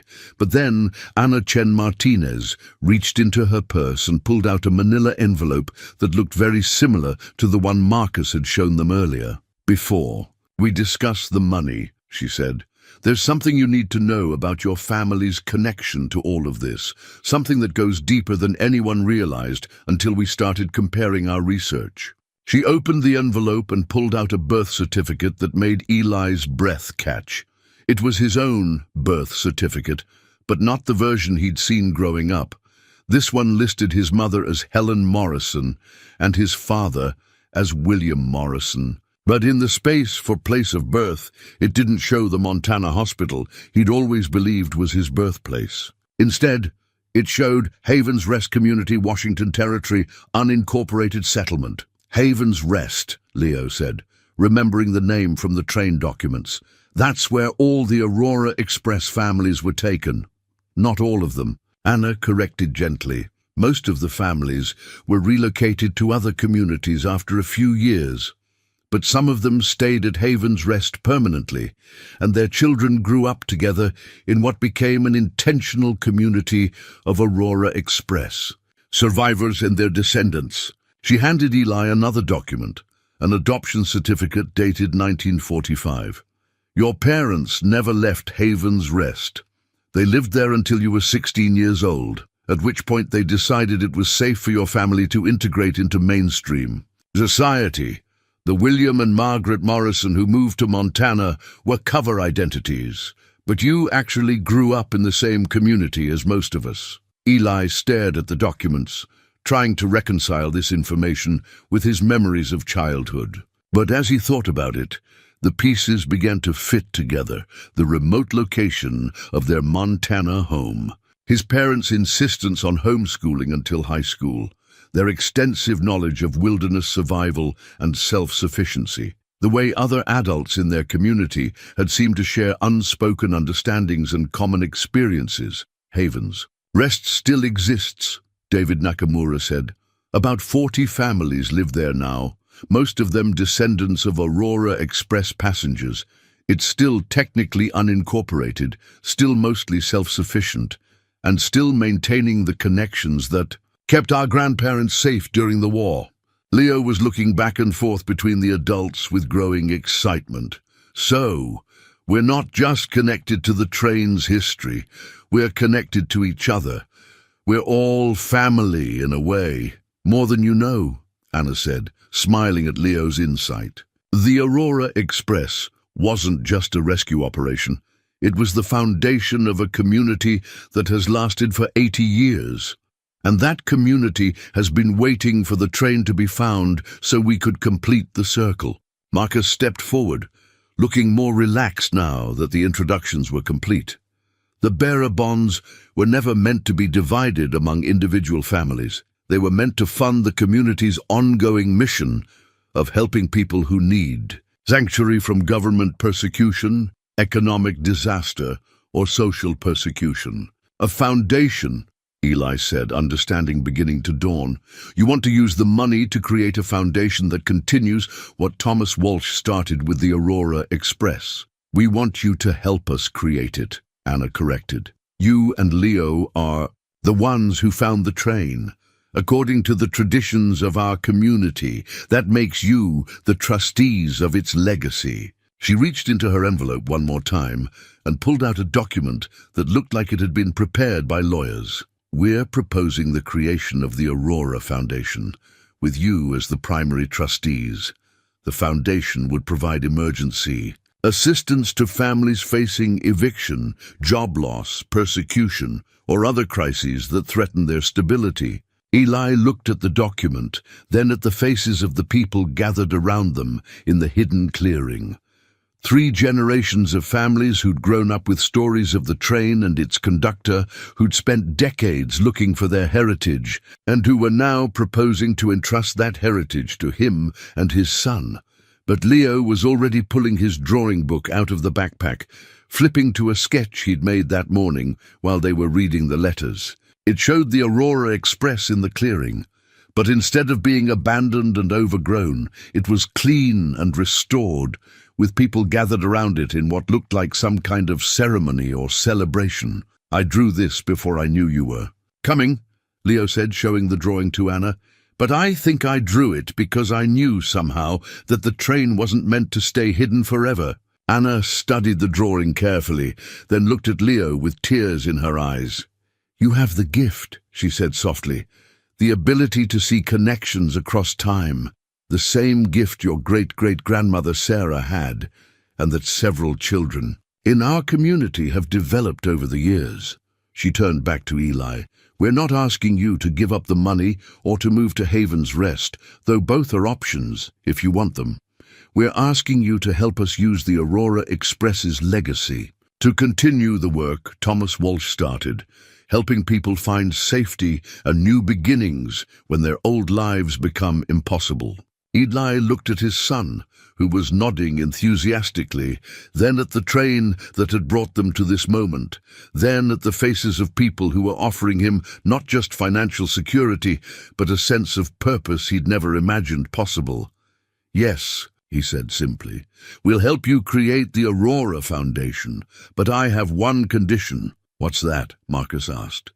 The train stays here in this clearing as a memorial and a meeting place. People need to be able to come here and remember that sometimes salvation comes from the most unexpected places, and that families can find each other across any distance, no matter how much time has passed. Ana Chen Martinez smiled, and in that smile Eli could see the little girl who'd ridden the Aurora Express 80 years ago, trusting that somehow, someday, everything would be all right. "I think," she said, "that Thomas Walsh would be very pleased with that condition." Above them, stars were appearing in the clear mountain sky, and somewhere in the forest, an owl called softly to its mate. The Aurora Express had finally reached the end of its long journey, and a new adventure was about to begin. The celebration that followed their agreement to create the Aurora Foundation was quietly joyful. The kind of gathering that happens when people who've been searching for something finally find what they've been looking for.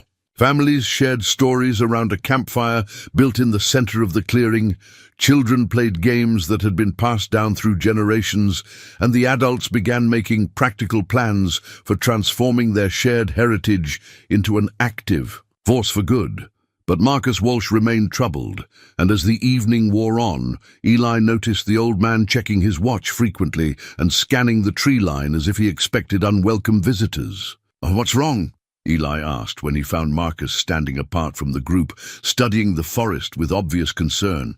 "I haven't told you everything," Marcus admitted. "The Aurora Express wasn't the only secret my grandfather left behind, and the descendant families weren't the only people interested in finding this place." He pulled out a ring of keys that looked like they belonged to a different era. Ornate skeleton keys made of brass and iron, each one marked with symbols that meant nothing to Eli. "These are the master keys to the Aurora Express," Marcus explained. "Not just this car, but the entire train. There are 11 other cars hidden in locations throughout the Pacific Northwest, each one containing different aspects of the Aurora Express's operation." Eli felt a chill that had nothing to do with the mountain air. 11 other cars, with more money, more secrets, more than that. The Aurora Express was bigger than anyone realized, even the descendant families. It was an entire shadow society, complete with its own communication networks, supply chains, and safe houses. The bonds you found were just the savings of the passengers on this particular car. The full treasure is... Marcus paused, seeming to struggle with the enormity of what he was revealing. Conservative estimates put it at over $200 million in modern value.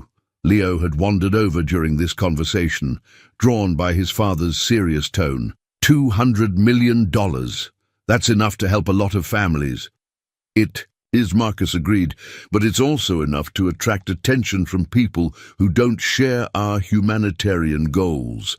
People who see the Aurora Express as the greatest treasure hunt in American history." As if summoned by his words, they heard the distant sound of helicopters approaching from the south. Not the single aircraft that might carry Forest Service personnel or medical evacuation teams, but multiple helicopters flying in formation with the precise coordination of military or paramilitary operations. Ana Chen Martinez appeared at Eli's elbow, her face grim.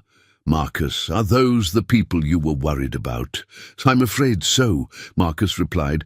"They call themselves the Heritage Recovery Group, but they're essentially professional treasure hunters with military training and significant financial backing. They've been tracking rumors about the Aurora Express for over 20 years. The helicopters were getting closer, their rotor noise echoing off the canyon walls with a sound like approaching thunder. Marcus handed Eli the ring of keys, closing. The younger man's fingers around the cold metal. "These keys open everything," Marcus said urgently. "All 11 cars, all the hidden compartments, all the secrets my grandfather spent his life protecting. If the Heritage Recovery Group gets them, they'll strip the Aurora Express of everything valuable and destroy the rest. Everything Thomas Walsh built, everything our families have preserved for 80 years will be lost." Eli looked at the keys, feeling their weight both physically and metaphorically. "What do you want me to do?" Take Leo and get out of here. Use the keys to find the other cars before they do. The Foundation can't survive if the Heritage Recovery Group gets their hands on the Aurora Express's full resources. The helicopters were close enough now that Eli could see their lights through the canopy, searchlights probing the forest floor in systematic patterns. The descendant families were gathering their children and preparing to evacuate, but there was nowhere to go. They were surrounded by miles of trackless wilderness, and helicopters could cover that distance in minutes. "There's another way," David Nakamura said, joining their urgent conference. "The tunnel system. My grandfather's journal mentioned underground passages connecting the train sites." Marcus nodded grimly. "The tunnel entrance is behind the train. A car, but it hasn't been used in decades. I don't know if it's still passable." Leo had been listening to this conversation with growing alarm, but now he spoke up with the practical certainty that sometimes came to him in crisis moments. "Dad, the drawing book. The one with all the children's pictures from the original train. I think it shows the tunnels." He pulled out the bound volume they'd found in the conductor's quarters and flipped to a page near the back. The drawing was signed Tommy Walsh Jr., age 9, 1944, and showed what looked like a cutaway view of the underground. Passages connecting train cars that were scattered across a vast area, with symbols marking supply caches and emergency exits. "My grandfather's son," Marcus said with wonder. "I never knew he'd documented the tunnel system." The helicopters were directly overhead now, their searchlights cutting through the trees in brilliant white beams. Shouts echoed from multiple directions as ground teams rappelled from the aircraft, surrounding the clearing with military precision. "Everyone stay calm," Marcus called to the gathered families. "Let me handle the negotiations. These people want the treasure, not to hurt anyone." But Eli was studying Leo's face and seeing something that worried him more than armed treasure. "Hunters." His son was staring at the approaching lights with an expression of recognition, as if he was seeing something that connected to his earlier drawings. "Leo, what is it?" "The drawing I made this morning," Leo said quietly. "The one with the dark figures in the background. I think someone's going to get hurt tonight if we don't do something." Before Eli could ask what he meant, the first members of the Heritage Recovery Group entered the clearing. They were exactly what Marcus had described. Professionals with military bearing, expensive equipment, and the confident manner of people who were accustomed to getting what they wanted. Their leader was a woman in her 40s with steel grey, hair and eyes that missed nothing. She surveyed the scene, the hidden train car, the gathered families, the obvious signs of recent excavation and discovery, and smiled with the satisfaction of someone whose long planning had finally paid off. "Good evening," she said, her voice carrying easily across the clearing. "My name is Colonel Sarah Mitchell, and I represent the Heritage Recovery Group. I believe you found something that belongs to the American people." Marcus stepped forward, positioning himself between the Colonel and the Aurora Express.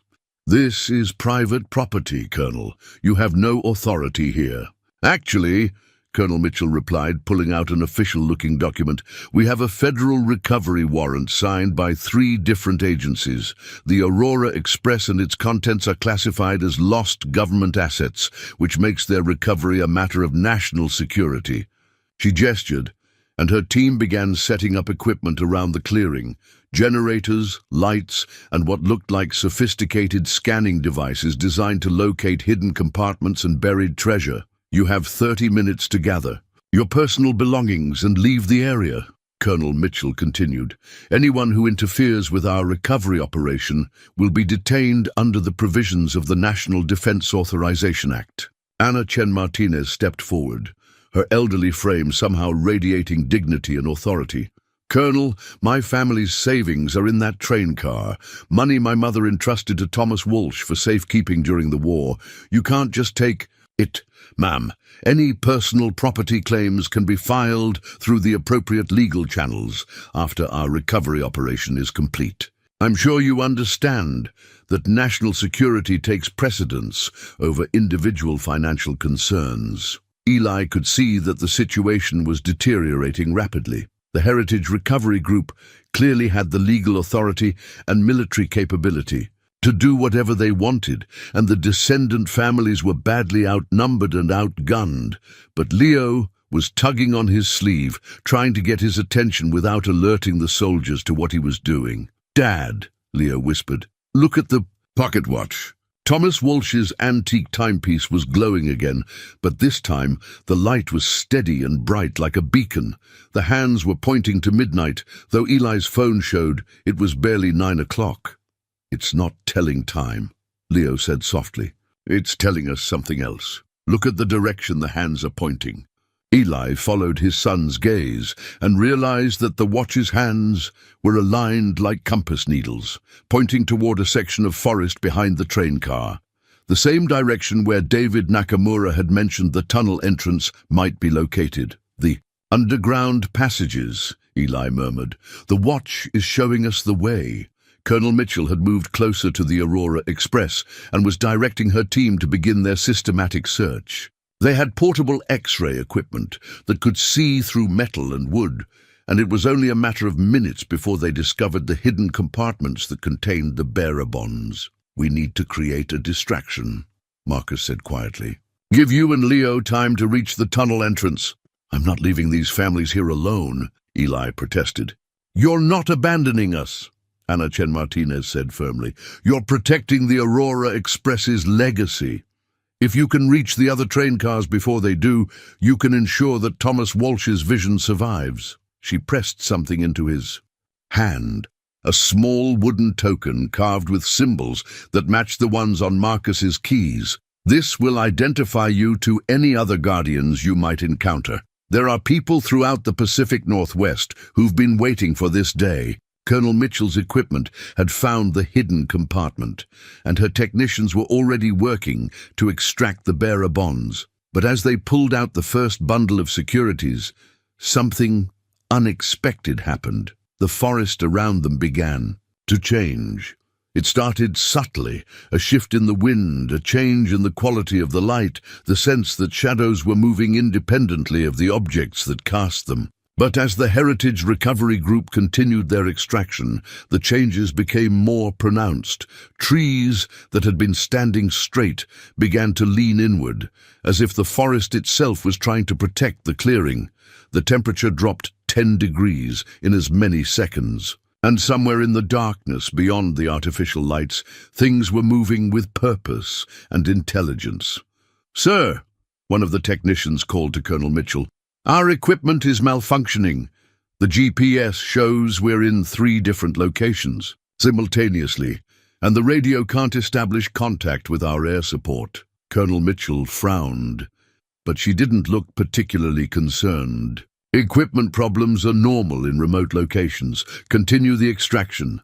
But Leo was watching the forest with growing excitement rather than fear. "Dad, the trees are helping us. They don't want the treasure hunters here." As if responding to his words, the pocket watch's glow intensified, and the compass-like hands began spinning rapidly before settling on a new direction, one that led directly toward the thickest part of the forest, where normal humans would find passage nearly impossible. "The tunnel," Marcus said with understanding. "The forest is opening the way to the tunnel system. It's now or never." Eli looked at the Heritage Recovery Group, busy with their extraction equipment and confident in their superior firepower. Then he looked at his son, whose eyes were bright with the anticipation of another adventure. "Leo," he said quietly, "are you ready to save the Aurora Express?" Leo grinned and patted the drawing book tucked safely in his jacket pocket. "I've been ready since we got here, Dad. The train's been waiting for us to figure out what we're supposed to do. Together, while the soldiers were distracted by their malfunctioning equipment and the increasingly strange behavior of the forest.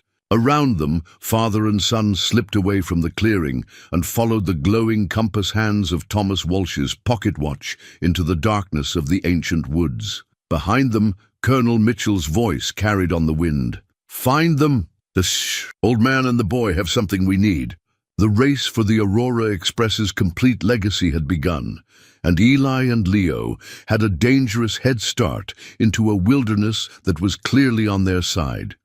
If they could figure out how to use its help before their pursuers adapted to the forest's protective magic. The tunnel entrance was exactly where young Tommy Walsh's drawing had indicated it would be, behind a curtain of hanging moss and twisted roots that looked impenetrable until you were standing directly in front of it. The pocket watch's glow revealed stone steps carved into the living rock, descending into darkness that seemed to swallow their flashlight beams after only a few feet. "Dad," Leo whispered, "are you sure about this?" Eli wasn't sure about anything. But behind them, he could hear Colonel Mitchell's team spreading out through the forest, their night vision equipment and thermal scanners giving them advantages that wouldn't be offset by the forest's protective influence for much longer. "The drawing shows this tunnel connects to at least 3 other train cars," Eli said, pulling out the children's sketchbook for one final reference before they left the surface world behind.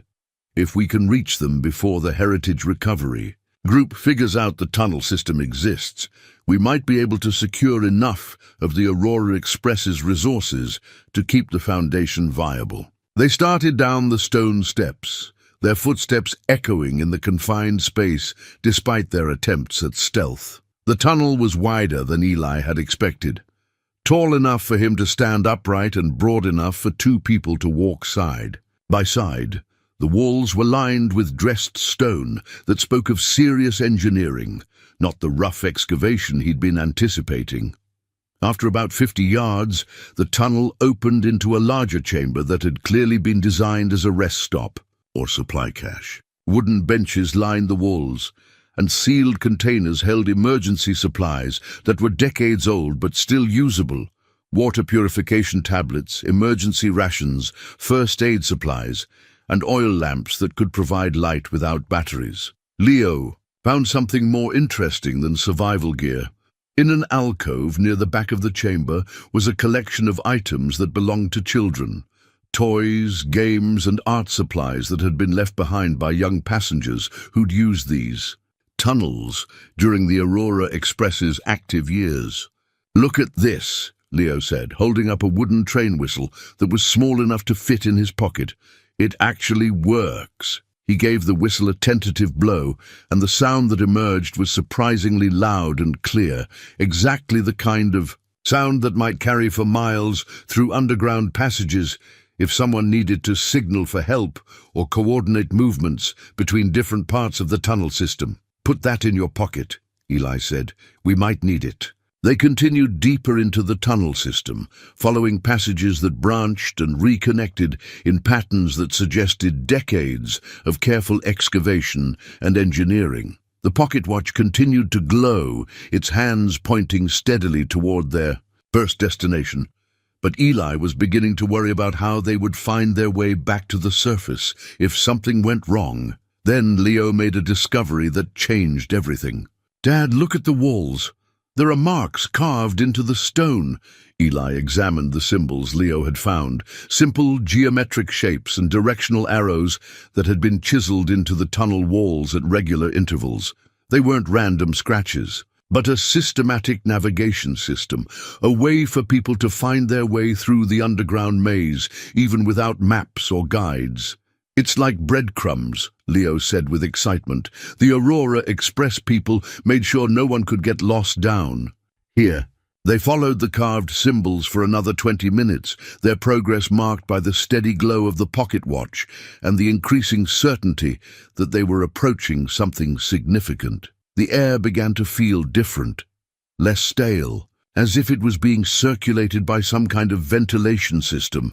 Then they rounded a corner and found themselves facing a heavy wooden door, reinforced with iron bands and secured with a lock that looked like it hadn't been opened in decades. But when Eli tried one of the skeleton keys Marcus had given him, the lock turned smoothly, as if it had been maintained and oiled regularly, despite the door's abandoned appearance. Beyond the door was another train car, but this one was completely different from the passenger car they'd found in the forest clearing.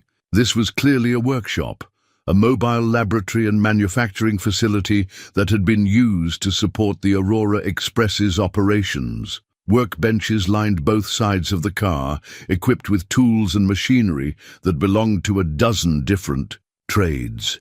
There were printing presses for producing false documents, metalworking equipment for creating keys and locks, woodworking tools for building hidden compartments, and even a small chemistry lab for developing photographs and manufacturing. Special inks.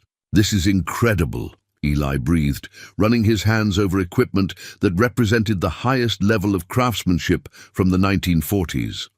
Thomas Walsh wasn't just running an evacuation service, he was running a complete support operation for people who needed to disappear completely and start over with new identities. Leo had found something that excited him even more than the workshop equipment. At one end of the car was a drafting table covered with architectural drawings and engineering plans, and beside it was an artist's easel holding what appeared to be a painting in progress. The painting showed the hidden clearing where they'd found the first train car, but it wasn't painted from memory or imagination. The level of detail, the accurate perspective, the way light fell through the canopy, this was painted from life by someone who had been in that clearing recently. "Dad," Leo said quietly, "someone's been working on this painting. Look, the paint is still wet in some places." Before Eli could respond, they heard footsteps in the tunnel behind them. Not the heavy boots of military personnel, but the light. Quick steps of someone who knew these passages intimately and was approaching without concern, for stealth. A moment later, Marcus Walsh stepped through the doorway, breathing hard but smiling with relief. "Thank God you made it," he said.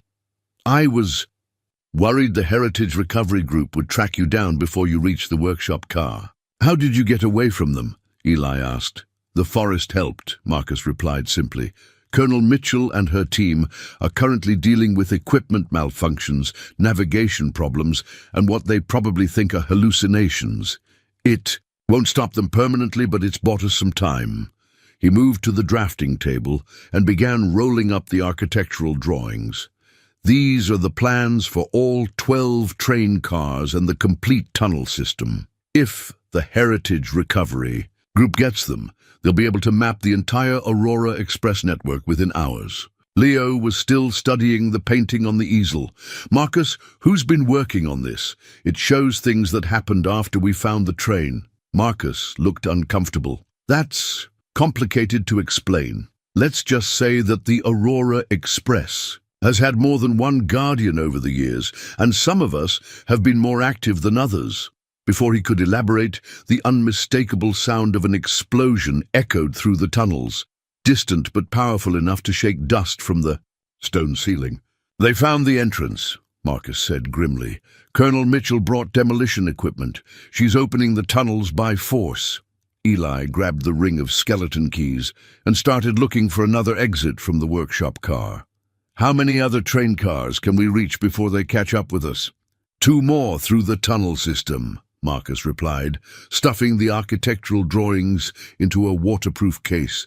"But the most important one isn't accessible underground." He pointed to one of the drawings, which showed a train car that was clearly different from all the others, larger, more elaborate, and marked with symbols that suggested it contained something more valuable than money or equipment. "The archive car," Marcus explained. "It contains the complete records of everyone the Aurora Express ever helped, along with the legal documents that prove the legitimacy of the entire operation. Without it, the Heritage Recovery Group can claim that everything we've done was illegal." "Treasure hunting. Where is it?" Leo asked. Marcus smiled grimly. "On top of a mountain, accessible only by a railway trestle that was supposedly destroyed in 1947. The climb is difficult, the bridge is dangerous, and the car itself is protected by—" He paused, seeming to search for the right words. "By guardians who take their responsibilities very seriously." Another explosion echoed through the tunnels, closer this time, followed by the sound of voices and equipment being moved through the passages. "They're coming," Eli said. "How do we reach this archive car?" Marcus pulled the train whistle from Leo's pocket and blew 3 sharp blasts. The sound echoed through the tunnels with surprising volume, and within moments they heard an answering whistle from somewhere deeper in the mountain. "Emergency signal," Marcus explained. "Someone's coming to guide us to the surface through a route the Heritage Recovery Group doesn't know about. But once we start climbing toward the archive car, there's no turning back. It's either complete victory or complete defeat, no middle ground."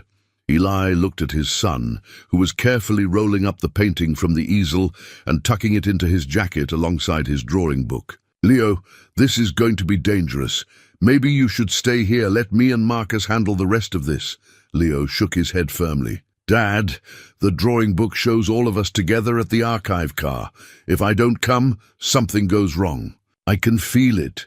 The sound of approaching footsteps was getting louder, and Eli could see lights beginning to flicker in the tunnel they'd used to reach the workshop car. Marcus blew the whistle again, and this time the answering call came from a different direction entirely, through a door at the opposite end of the car that Eli hadn't even noticed. "Decision time," Marcus said. "Do we trust an 80-year-old emergency plan created by people who thought the world might end? Or do we surrender the Aurora Express to treasure hunters who'll destroy everything it represents?" Leo was already walking toward the door where the whistle call had originated. "Come on, Dad. The train's not done with its journey yet."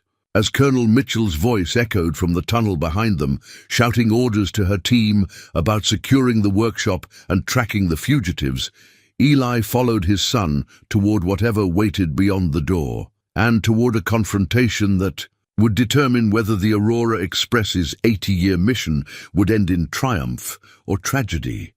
The person who met them on the other side of the door was not what Eli had expected. Instead of another elderly guardian like Marcus, they found themselves face to face with a woman who couldn't have been older than 30, dressed in practical hiking gear and carrying equipment that suggested she was completely at home in the wilderness. "Sarah Chen," she said, extending her hand to Eli. "Anna's granddaughter and the current coordinator of Aurora Express emergency operations." Leo's eyes widened. "You're named after your great-great-grandmother, the one who wrote the journal." "I am," Sarah replied with a smile that was remarkably similar to the one in the 1943 photograph they'd found. "And you're Leo Morrison, the boy whose drawings predicted this entire sequence of events." She gestured for them to follow her through what appeared to be a natural cave system that connected to the man-made tunnels. "We need to move quickly. Colonel Mitchell's team has found the workshop car, but they haven't discovered the connection to the upper tunnel system yet." As they climbed through increasingly narrow passages, Sarah explained what was waiting for them on the mountain peak. The archive car contains more than just records. It's the control center for a network of hidden assets that spans the entire Pacific Northwest. Safe houses, emergency supply caches, communication systems, even allies in government agencies who've been protecting the Aurora Express's interests for decades. "Government allies?" Eli asked, breathing hard from the steep climb. "People whose grandparents were saved by the Aurora Express," Sarah replied. "Judges, FBI agents, congresspeople, military officers.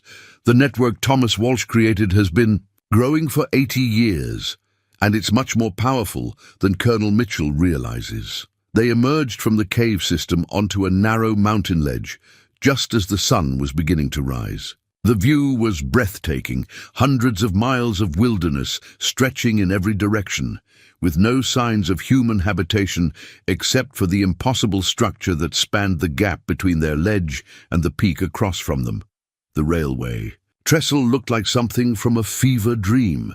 It was constructed entirely of wood and iron, spanning a gorge that was easily 300 feet deep, and it clearly hadn't been maintained in decades. But most remarkably, there was a train, car sitting in the middle of the bridge, as if it had been placed there by a giant hand. "How is that possible?" Leo asked, staring at the precarious structure. "Engineering and faith," Marcus replied, pulling a set of safety harnesses from a cache hidden among the rocks. My grandfather believed that sometimes you have to build impossible things to protect what matters most. Sarah was checking her radio, listening to communications that seemed to be coming from multiple sources. Colonel Mitchell's team is still in the tunnel system, but they're making progress. They found the cave entrance, and they're beginning the climb. We have maybe 30 minutes before they reach this ledge. Eli studied the railway trestle with growing unease.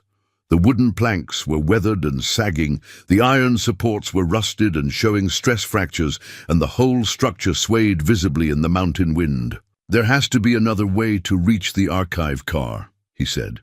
"There is," Sarah admitted, "helicopter access to the peak. But that's also how Colonel Mitchell will approach once she realizes the ground route is too difficult for her team." Leo had been studying the trestle with his artist's eye for detail, and now he pulled out his drawing book and flipped to a page near the back. "Dad, look at this.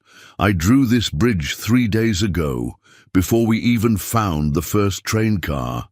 The drawing showed the railway trestle with 3 figures crossing it, a man, a boy, and a woman who looked remarkably like Sarah Chen. But what was most significant was what Leo had drawn in the background: helicopters approaching the mountain peak while the 3 figures were still in the middle of the bridge. "We're going to meet them out there," Leo said with certainty. "On the bridge. That's where everything gets decided." Marcus was already putting on his safety harness. "The boys—" "Right. The archive car isn't just a repository of information, it's a control center. Whoever reaches it first gets to determine what happens to the entire Aurora Express network."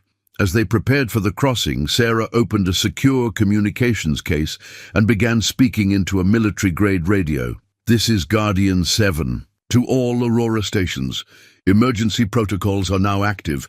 Prepare for either network preservation or network dissolution, depending on outcome of bridge protocol." The voices that answered her came from locations across the Pacific Northwest, people who'd been quietly waiting for this day, ready to either preserve the Aurora Express's legacy or destroy it completely to prevent it from falling into the wrong hands.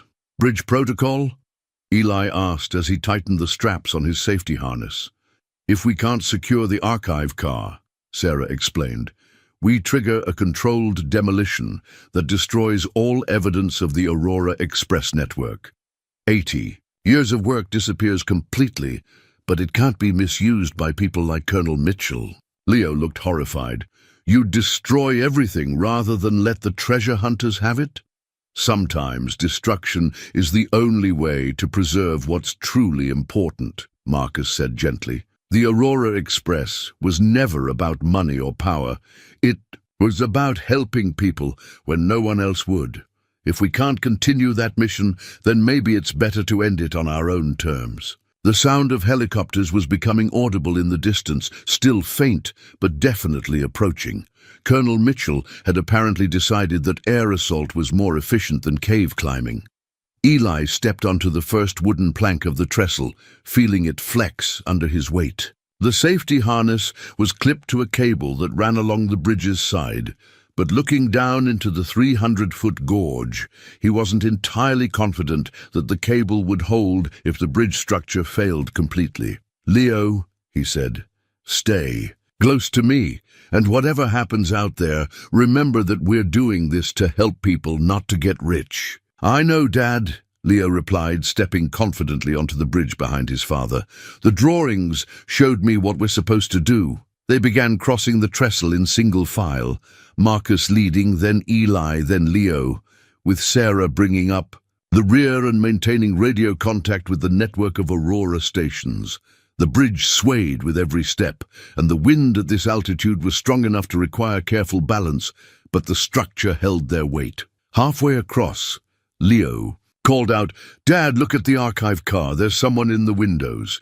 Eli looked ahead and saw that his son was right. Figures were moving inside the train car that sat impossibly balanced in the middle of the bridge, and as they got closer, he could see that these weren't Colonel Mitchell's people. They were wearing clothes that belonged to a different era. Entirely, The original Guardians, Marcus said with wonder. My grandfather said they would appear if the Aurora Express was ever in its greatest danger. As they approached the archive car, the figures in the windows became clearer. Men and women in 1940s clothing, some in conductors' uniforms, others in the practical dress of people who'd learned to live on the margins of society. They were watching the approaching helicopters with expressions of calm determination. Behind them, Colonel Mitchell's voice carried on the wind as her aircraft approached the mountain peak. Target acquired. Archive car is in sight. Prepare for tactical insertion. But as the helicopters moved into position above the bridge, something unprecedented happened. The train whistle that Leo carried began to sound on its own, joined by whistles from the archive car and from locations throughout the valley below. The sound built into a chorus that echoed off the mountain walls with the power of a symphony, and in response to that sound, the impossible railway trestle began to move. Not collapsing, as Eli had feared it might, but rotating on hidden mechanisms that had been waiting 8 decades for activation. The bridge turned like a giant key in a lock, positioning the archive car directly above a landing platform that emerged from the mountain peak like something from a dream. Welcome to the Aurora Express, said a voice that seemed to come from the train car itself. You're just in time for the final departure. Colonel Mitchell's helicopters were hovering now, their crews preparing to rappel down to the bridge, but they were about to discover that the Aurora Express had one more surprise waiting for them, and that some journeys can only be completed by people who understand that the real treasure was never the money at all. 3 months after the confrontation on the impossible railway bridge, Eli Morrison stood in the conference room of the newly established Aurora Foundation headquarters, looking out at an audience that would have seemed impossible just a season earlier. Representatives from 12 descendant families sat alongside social workers, legal aid attorneys, community organizers, and families who'd been helped by the Foundation's emergency assistance program. The Aurora Express archive car had contained more than anyone had imagined, not just records and legal documents, but a complete infrastructure for helping people in crisis that had been operating in the shadows for 8 decades. When Colonel Mitchell and her Heritage Recovery Group had finally reached the mountain peak, they'd found themselves facing not just a few families protecting their heritage, but a network of allies that stretched from local judges to federal agencies, all of whom had been waiting for the right moment to step into the light. The legal battle that followed had been swift and decisive. The Aurora Express's activities were not only legal, but had been officially sanctioned by wartime emergency measures that had never been formally rescinded. More importantly, the network included people in positions of authority who'd grown up, hearing stories about Thomas Walsh and the train that had saved their families. The Aurora Foundation has assisted 247 families in its first quarter of operation, Ana Chen Martinez was saying from the podium, her voice carrying clearly through the conference room. We've prevented 89 evictions, provided emergency medical assistance to 156 individuals, and helped 73 families relocate to safe housing after domestic violence situations. Eli felt a deep satisfaction as he listened to the statistics. The money from the bearer bonds had been substantial, even more than they'd originally calculated once all 12 train cars had been located and their contents catalogued. But what mattered more was that they were using that money exactly as Thomas Walsh had intended, to help people find new beginnings when their old lives became impossible. Leo was sitting in the front row, sketching the proceedings in his drawing. "Your book."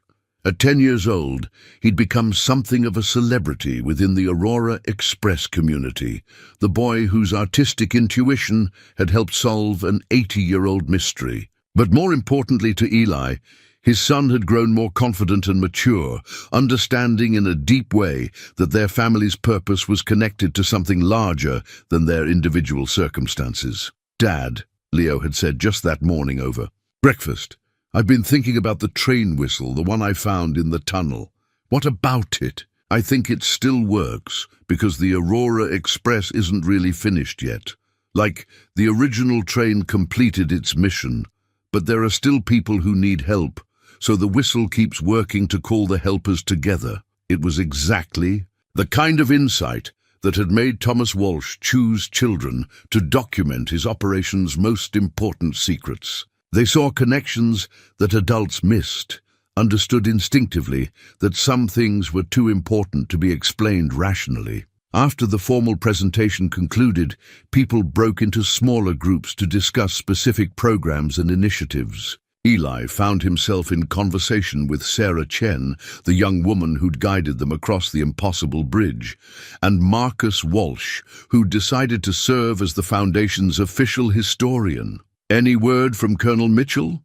Eli asked. Marcus smiled. "The Heritage Recovery Group has been disbanded. Turns out their legal authority was questionable from the beginning, and once the Aurora Express network's legitimacy was established, several of their sponsors decided they'd rather be associated with humanitarian work than treasure hunting." "And the other train cars?" "All 12 have been secured and are being converted into mobile assistance centers," Sarah reported. "We're keeping the Railway Trestle archive car as headquarters, but the others will travel to communities that need help. Just like Thomas Walsh originally intended, the Aurora Express keeps moving to wherever people need sanctuary." Leo wandered over during this conversation, carrying his drawing book and looking pleased about something. "Dad, I finished the picture I've been working on," he said, opening to a page that showed the hidden clearing where they'd first found the passenger car.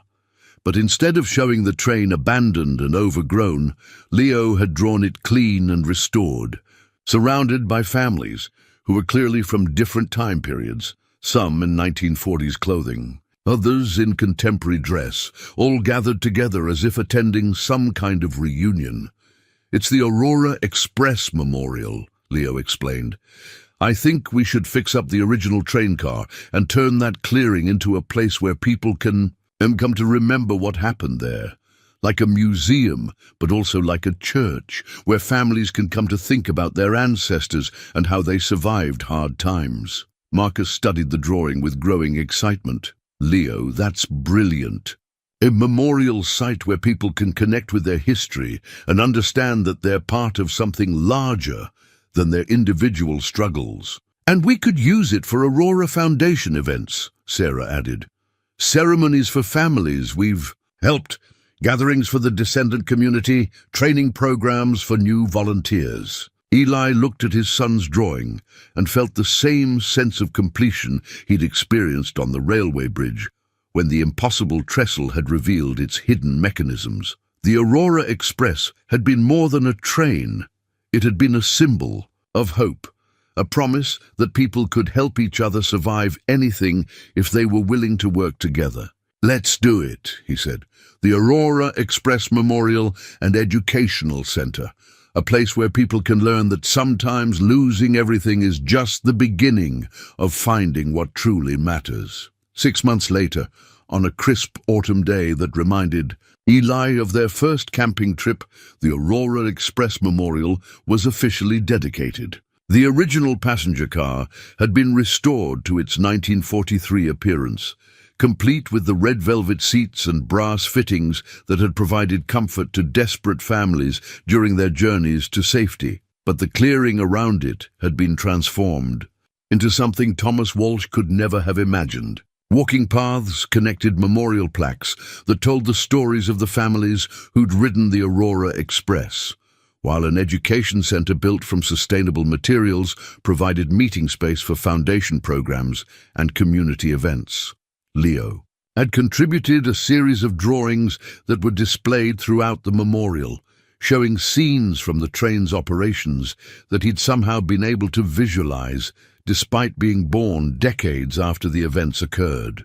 His artistic gift had become the bridge between past and present, helping visitors understand the human cost of the crisis that had made the Aurora Express necessary. "I think your great-great-grandmother Sarah would be proud of what you've accomplished." Ana Chen Martinez told Leo during the dedication ceremony. She wrote in her journal that she hoped her grandchildren would grow up in a world where people helped each other instead of turning away from suffering. Leo looked up at the elderly woman, who was now like a grandmother to him. "Do you think the Aurora Express is really finished now? Or will there always be people who need help?" Anna smiled, and in her expression, Eli could see the little girl who'd ridden the secret train with her mother and brother, trusting that somehow everything would work out if they just kept faith in human kindness. "There will always be people who need help," she said. "But now there will also always be people ready to provide it. That's what your father and you accomplished when you found that first train car in the forest. You made sure Thomas Walsh's promise would continue forever." As the dedication ceremony concluded and families began exploring the memorial, Eli found himself standing beside the restored Aurora Express with Marcus Walsh and Sarah Chen. The three of them had become the unofficial leadership of the foundation. But more than that, they'd become family in the way that people do when they've shared something extraordinary. "Any regrets?" Marcus asked, watching children play around the train car while their parents read the memorial plaques and learned about their own family histories. Eli thought about the house they'd lost, the job that had disappeared, the moment of desperation that had driven them into the forest in search of healing and direction. All of that seemed to belong to a different lifetime now, to a man who hadn't yet understood that sometimes the greatest treasures are the ones you find when you're not looking for treasure at all. "No regrets," he said. "Everything that happened brought us to exactly where we needed to be." Leo appeared at his side, carrying the train whistle that had become his constant companion. Over the months, they'd discovered that the whistle had an almost magical ability to bring people together. Whenever Leo blew it at foundation events, families who'd lost touch with each other would somehow find themselves in conversation. Connections would be made between people who needed each other's help, and the sense of community that Thomas Walsh had created in the 1940s would manifest again in the present moment. "Dad," Leo said, "Mrs. Chen told me something interesting. She said the Aurora Express wasn't the only secret network helping people during the war. There were others, different trains, different routes, different groups of helpers, and some of them might still be out there, waiting to be found by the right people." Sarah laughed. "Leo, are you suggesting there are more mysteries for us to solve?" Leo grinned and pulled out his drawing book, flipping to a recent sketch that showed a steamboat on a river, a caravan of covered wagons crossing a desert, and what looked like a subway train in an underground station that belonged to no city any of them recognized.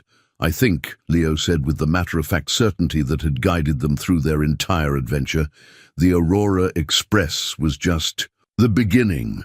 There are lots of ways to help people find new beginnings, and I think we're supposed to help with some of the other ones too." Eli looked at his son's drawings, then at the memorial they'd created, then at the faces of the families who were discovering their own connections to the Aurora Express's legacy. The boy was right, of course. The work of helping people survive impossible circumstances was never finished, and there were always new ways to serve that mission. But that was a challenge for another day. For now, it was enough to know that they'd honored Thomas Walsh's trust, preserved the Aurora Express's legacy, and created something that would help families in crisis for generations to come. As the sun set behind the ancient trees that surrounded the memorial clearing, Eli put his arm around Leo's shoulders and listened to the sounds of children playing and families connecting and people discovering that they were part of something larger than their individual struggles, sometimes losing. Everything really was the only way to find what truly mattered. And sometimes, if you were very lucky, what you found was not just treasure, but purpose, and a family that stretched across generations and included everyone who understood that the most important journeys were the ones you took together. The Aurora Express had reached its final station, But the tracks it had laid would carry new passengers toward hope for as long as people needed sanctuary, new beginnings, and the simple knowledge that they were not alone in their struggles. In the distance, as if carried on the evening wind, came the faint sound of a train whistle, not from Leo's artifact, but from somewhere deeper in the forest, where other secrets waited patiently for the right people to find them when the time was right. The adventure was over, but the mission would continue forever.